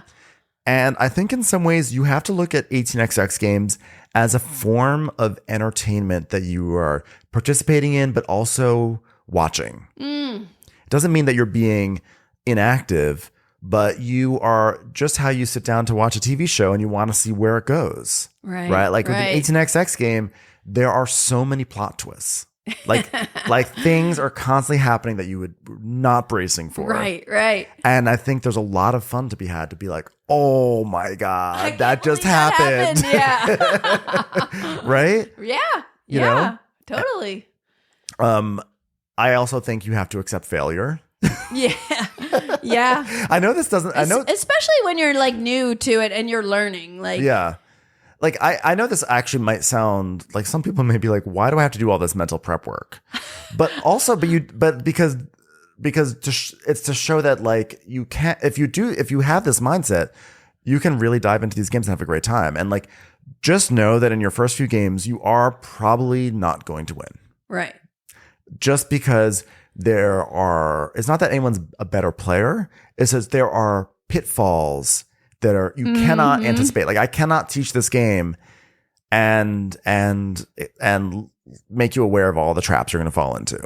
There's tons of traps, but see that as like, look at that as like the fun. Look at that as the comedy. Like, oh, well, that just happened to me, Yeah. Right. And then learn from it and like try you get to better. Prevent it next time. Yeah. Yeah. It's like when you're learning a sport or learning a skill, you know, you're going to mess up at things. Right. And like be okay with messing up, right? Like just like sort of just throw yourself into it and see, and then you sort of pick yourself up and you go at it again. Yeah. Right.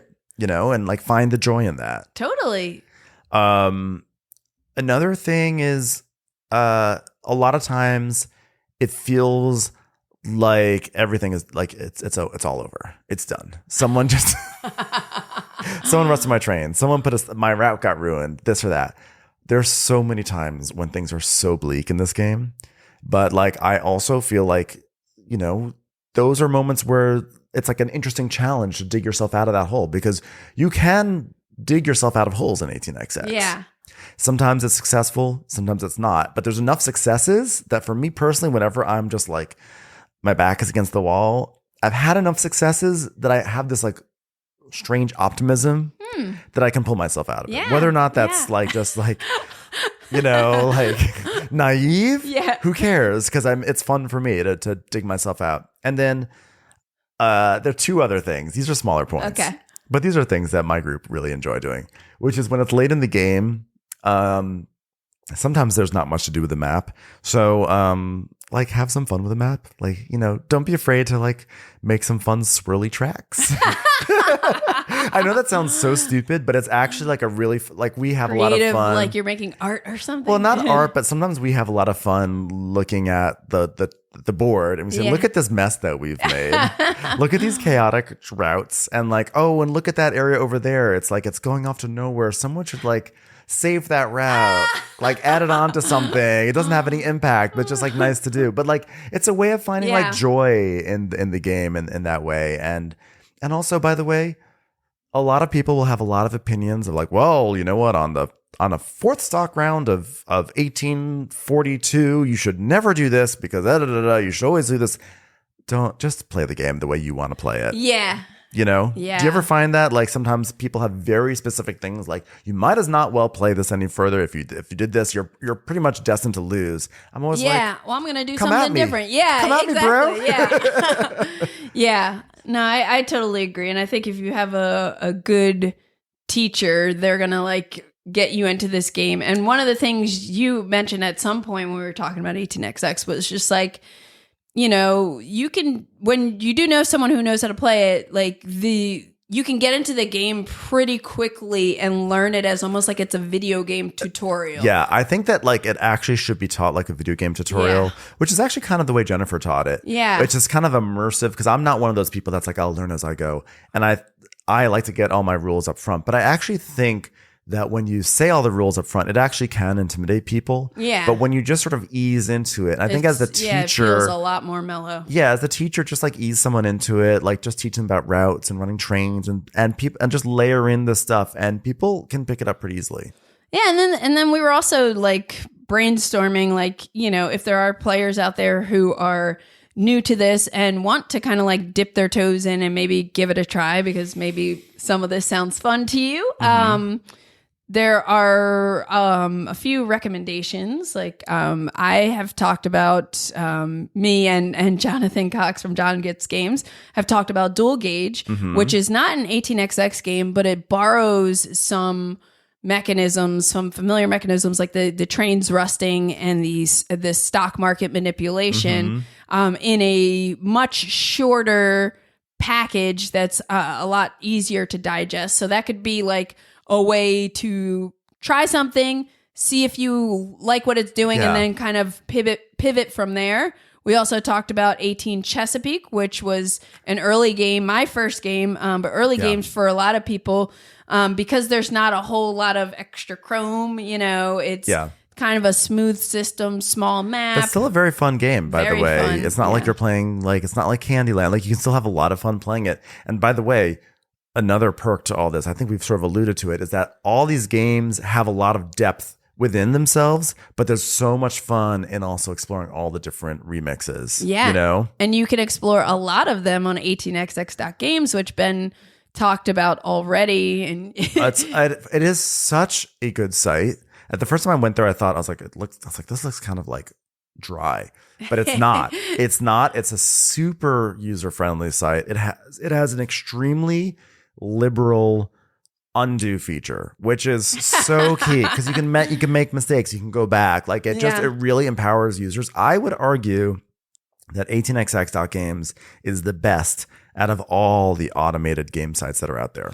It enforces the rules a bit so that like you can't illegally place track. Right. And it kind of helps you like see your available actions like or options when you're going to like lay track. It calculates money for you. It's a smooth. Good tool for like learning and just playing in general. Yeah, I agree. It's wonderful. And honestly, you know, when my group really got into these games was, as I mentioned before, at the height of lockdown, and it was like the Delta variant. It wasn't even Delta. It was before Delta. There was a period of time where Los Angeles became like the epicenter of coronavirus. It was like December of 2020. And so people in LA, which is where we are, were like really not going outside. Right. And so Matt, Judy, and I would get onto Zoom, and we would just play these games on 18xx.games. You play and them all the time. We just played them nonstop. So like I have a very warm place in my heart for this website because this website actually helped us get through That's cool. like a national emergency, you know? Yeah.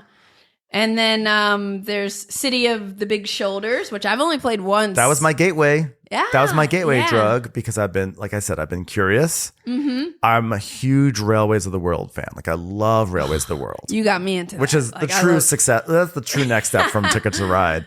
And to think of like, I can have like a Railways of the World experience, but also this cool stock market element from City of the Big Shoulders. I was like, I need to see 18xx now. Yeah, I need to see 18xx now.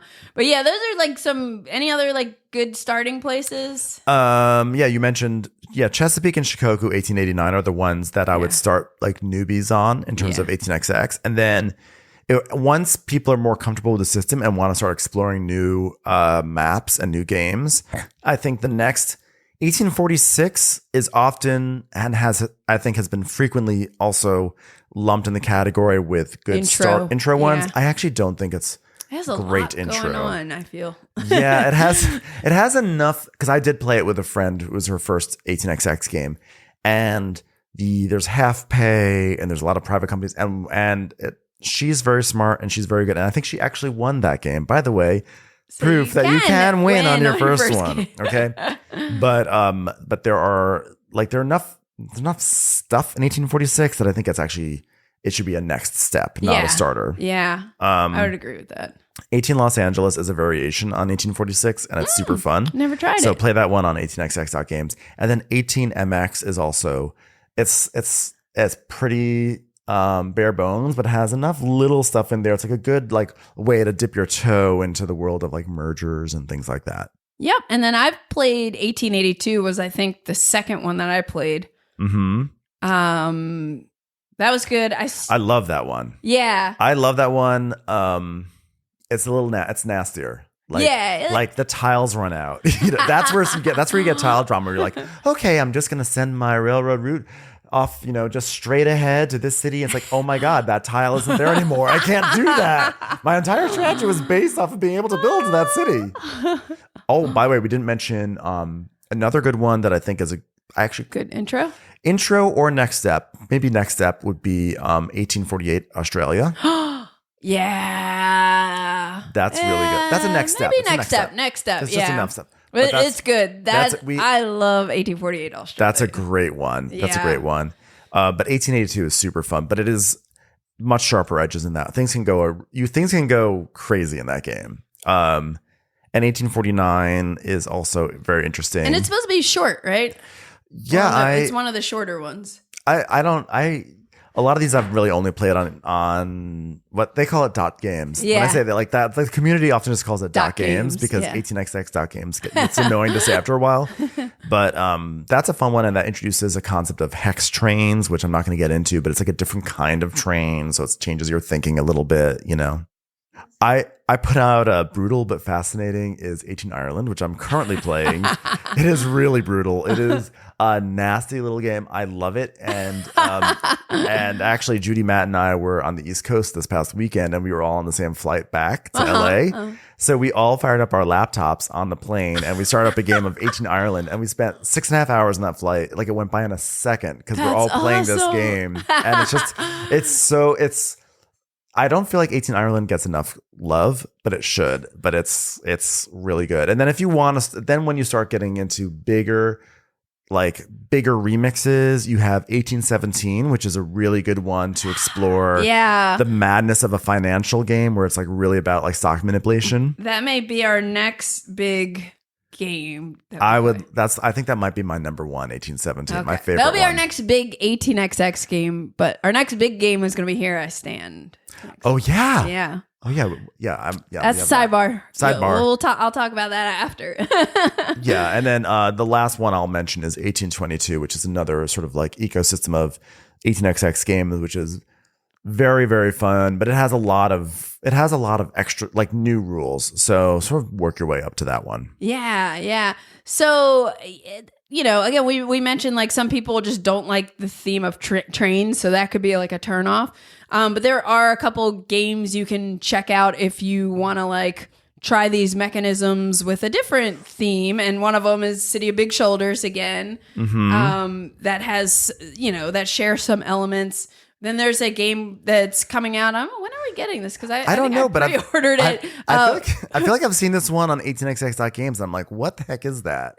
21 Moon. It's basically an 18xx game where you're running mining corporations on the moon. Sure. And I pre-ordered it or either Kickstarted when all board games. I'm just wondering, hopefully. I mean, it's been a while, it seems. But anyway, that's one I'm excited to try. Cause, just because it's a different theme, take. But different take. Then one that I haven't tried yet is Rolling Stock Stars. That's basically an 18xx inspired card game. There's no map.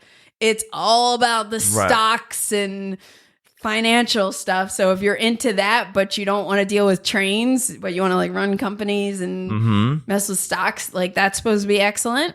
And then I have Poseidon, which is an 18xx game that's themed as like you're exploring and you're building trading posts, and there's no trains. It's like, I don't know if you're exploring in the Mediterranean, and it's by I think it's by Helmut Orly, yeah, or like I don't know if it's both of those guys or just Helmut, but that is another one that you can try. It's an older game, so it might be hard to find, but like, well, Helmut Orly and Leonard Orgler often goes by Lonnie. In fact, he has Lonnie Games. He is always playing around with the ideas of 18xx. He has a game, 18 Mag, which takes place in Hungary, which flips everything on its head. I can't even describe it on here without just getting to like it'll be like you guys will all fall asleep as I try to do.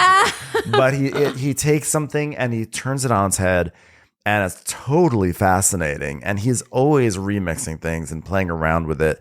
So if you're ever looking for something that is kind of like a funky, you were like, what's something that like was gonna do a funky remix? Like, look for his name. Oh yeah, okay, cool. Yeah, I'm trying to think. I remember hearing about 18 Mag, but I definitely have not tried that yet. It's funky. It's the game. It is the 18xx that feels the most like speculation, because basically, let's see if I can do this at a high level. That's going to make sense. Which is that, you are not buying shares in train companies. You're buying shares in companies that basically offer services to train companies.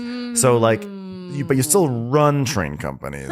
So like, if I'm the president of the Ben Company, and I want to build over a mountain. I can't remember this is an actual service in the game, but it's just an example, sort of like an example to illustrate it. Let's say I want to build over a mountain. So I will use the mountain building service, something that will let me build on mountain hexes. And so because I used that service, the value that service got some revenue, like that company, that little company got revenue, and therefore those who've invested in that service have done well. So it's almost like saying, here are the train companies. I think this train company is going to build over a bunch of mountains. So I think, therefore I'm going to invest in the mountain company this round because I think it's going to be used. So it really is a game that puts speculation front and center in a way that is totally fascinating. Neat. Speaking of totally fascinating. Totes. And Lonnie. Yes. We played 1880 China. And this is the new reprinted version from Lookout Games. Came out Spiel 2022 as, again, one of my most anticipated games, because ever since I've been playing 18xx, I've just heard so many people speak so highly of 1880 like a China. Game, right? Yeah. And I never figured out how to make my own print and play version, could never get it. So I was so excited to finally, that they reprinted it. And this was originally released in 2010 by 00 Games, which is, again, Helmut Orly and Lonnie Orgler's. They had a company together called 00 Games, which is 18xx related, one of the tiles. And these are the same. This is the same designer duo that created Russian Railroads. Yeah. So there you go. For everyone who's like, what did those Russian Railroads guys ever do? They've been doing 18xx games. They've been doing all sorts of 18xx I think games. they did 18. Did they also do 1848? Don't quote me one on of them that. did. I think so. No, I think you're right. Don't quote us though. Don't quote us. But 1880 China, you could play it with 3 to 7 players. We played it with 5, and it's set in China. And it actually does a lot of things differently than I have experienced. And all of it's so good. Like, for example, we mentioned the usually the flow of a game is stock round, operating round, stock round, operating round. Mm-hmm. Not in this game. Not in this one. Remix. No, this one is basically you just operate and operate and operate, and then once all the trains of a certain type have sold out, or the game might just, if no one buys a train for a certain amount of time, the rest of that type of train will go away. So like the 2 trains, if we've all operated and no one's bought a 2 train, the 2 trains will go away. And the moment that all the trains go away, we literally stop the operating round mid-turn. Someone is operating their company and we have a stock round. Yeah. And then we do that when we come back. And that is wild because you never know when a stock round is. Yeah. So like sometimes stock round might be for a while. Sometimes it can be right away. It depends on how quickly people buy trains. It's a weird little thing. It's spicy. Yeah, it adds like an element of timing because it's like, should I buy this train to force a stock round, or I don't want to buy this train because I don't have enough money to spend in the stock round, so I would rather not buy this train even though my company needs the train so I can get some revenue because I think that Candice, who's operating in 3 turns down, might trigger it. So hopefully I'll get enough money by then so when we're in stock round I can invest and be useful because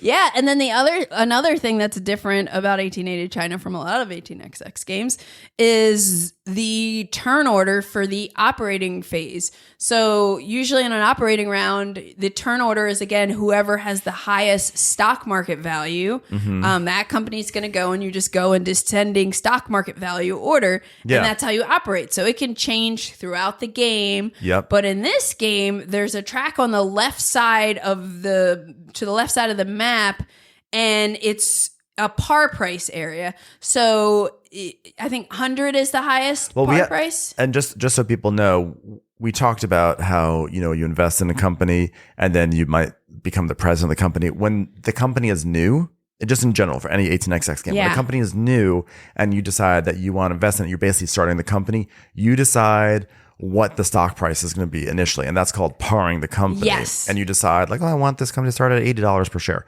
And it's mostly like, how much can you afford to spend to float the company, meaning to like make the company operational? Yes, exactly. Because in some games you have to buy 50% of the stock before a company can actually be operational. In some games it's just sort of right out the bat you can do it. So anyway, so you want to make sure you have enough money. But in this game, when you set that par price, you're pretty much kind of positioning yourself in a permanent turn order position. Yes. Exactly, because I think it's 4 at each price. 4 at each price, where it's like you can par over the course of the game. 4 companies may be parred at $100 per share, and 4 may be parred at $90 per share. And by the way, generally speaking, the par value matters because that's how much money it will affect the amount of money your company will start with. And so the higher the par value, what's good about that is your company will have a lot of money to start with. And in this game, you'll also be at the top of the turn order. Right, and then. Also, I think there are about 12 companies. I think there might actually be 16 companies or 18 companies. But just to say, like, there's a chance that all those companies will get started in your game. So only 4 of them will be able to par at 100. And it's first come, first serve. So when you par your company, you're not only thinking about, the amount of money that's going to be in the company's treasury, and you're not only thinking about how many shares can I start with, you're also thinking about where in turn order would I like to be and what's more advantageous to me. So there's like already so many more considerations just by that wrinkle. Yeah, and then you have foreign investors in this game, so everybody's going to, and we auction for those, right? Or do we just pick them in like reverse? We pick them because there's like an initial auction for like private companies. There's almost every 18XX It might be based on like how much money you have after that initial auction. There's an order after that, and then basically the foreign investors are essentially they act almost like what would be called a minor railroad, which is sort of like, I'm not even going to bother getting the distinction between minors and majors, but know that there are like major railroads and minor railroads. It's another company that you're doing less with. It's like it can build track. And it can do things. It's just like a more limited version of a typical train company. And so in this game, the foreign investor, once you connect it via track to a specific public company that you have, then wonderful things happen. There's like a windfall of cash that comes from the foreign investor into your company potentially. There's like you get a share, you get like it's cool things. And speaking of cash flowing. On the stock market in this game, when you hit certain levels, like certain spaces on the stock market, you get paid out bonuses too, which is nice. And actually, another big thing in this game that is different is that normally when you are the president of a company, you have what's called the president share. And that's in most games, that's worth about 20%. So most people, when they buy a share of a company, it's almost always going to be 10%. Given that like there's some games of 18xx where there's like 5 share companies, so technically they're worth 20%, but whatever. So in this game, when you start a company, you decide, do I want the president share to be 20%, 30%, or 40%? Yeah. And the permits. The permits. So the twist here is if you have a 40% president share, that means you have more, you've consolidated your power even more, and everything's, you're taking over, right? But when you have a 40% president share, you're only allowed to build in one phase of the game. We didn't mention, but the game goes through several phases, like actual game phases. And so your company can only build track for one phase, and you have to decide which phase it is. But if you choose a 20% share, you have less power, so it's easier for someone to take over, like via hostile takeover.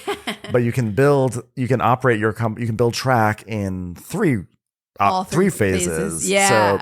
So it's just like there's interesting trade-offs in just how to do what seems like things that are for a given in any other game. Yeah. And I mean, this game, I loved playing it. I was like, it has so much cool stuff. Like it has this communism phase. I forget what triggers communism. It's like the purchase of the first Fortran or something, but then the stock market freezes for a bit. Freezes, meaning so then you can sell and buy. You can sell stuff, and it doesn't manipulate or decrease your share value. Yeah, normally if you don't pay out to your investors, you lose share value. You can withhold, but you can actually withhold. It has no impact, so it's really good. And this game I thought this game was unbelievable. Like I think it shot up to like number 2 immediately on my list. Awesome. Because I thought it was so fascinating, and the discovery, like everything was like, oh my God. Yeah. I just realized something, or oh my God, that happens. I thought this was phenomenal, this game. Yeah, I 100% agree. The only thing I would hope is that I would love to see some of these twists in a game that's in a shorter package. Yeah, we had a long game, but our game went extra long. But even if it was like a normal game where it was like 5 or 6 hours, I think most people take to play it. I still I want this stuff in 3 hours or less. Make that game for me, Ben. It would be great. It would be great to have a variant that is 3 hours, but I'm fine with like a 5 or 6 hour game. Like let's start at 7 o'clock and be done at 1 a.m. That works for me, Yeah, but my only real quibble with this game was actually this production of it, that was the real bummer because it felt like almost like a sloppiness with the production. I was really excited because it was being put out by a significant company. We're finally gonna have this game. And they made just it was like, okay, so there's typos, that's fine. But there were some major typos too. Major typos and things that could actually affect gameplay, which I always find to be inexcusable. Like there's an area on the map, I think it's Shanghai, that is an area where it's supposed to have special tiles. And so it's supposed to be marked that that's a special area. Yeah. And if you don't know that special area, you're putting the basic tiles on there instead of the nice tiles, which sounds like a quibble, but it actually really impacts gameplay. I think like one of the company boards, if I remember, had the wrong initials for the company. Yeah. And it's like little things like that, but there were quite a few of them. Yeah. And it was like, there's some usability issues too. Yeah. There were no player aid. A lot of 18xx games have player aids that are kind of like embedded in company charters. Yeah. And the company charters are just like when you have a company, you just have a piece of paper, basically a cardstock in front of you. And it's like, and that wasn't present. And it's like everybody makes mistakes and mistakes happen, but I haven't seen any effort to fix the mistake. So now it's like I spend, this money on this game and it's like a little bit busted. I'm going to have to do stuff to doctor it up. Yeah, it just felt like, you know what it was? It just felt like if this may proofreading, maybe. It just felt like if people had just played it through once, they would have caught everything. It's not like seemed this like is it wasn't quibbles. played through or something. And I'm sure they played through it, so I don't know how they missed it. But I will say I actually made a player aid for this game and put it on BGG because it just so flagrantly needs it. Because there's a lot of things that happen with different phases of the game and things change, and it's just. this game particularly, and also fonts, when you look at the market, it's hard to read the numbers in the market. I just wish they had changed some things, because this would have been like a grand slam. Yeah, and it's merely a home run. It's merely a home run. Yeah, exactly. It's like you think like after all these years they're reprinting this game. Yeah, they want to do it right. Do it right, And then there was one other thing that kind of like, I don't know, like rubbed me the wrong way a little bit.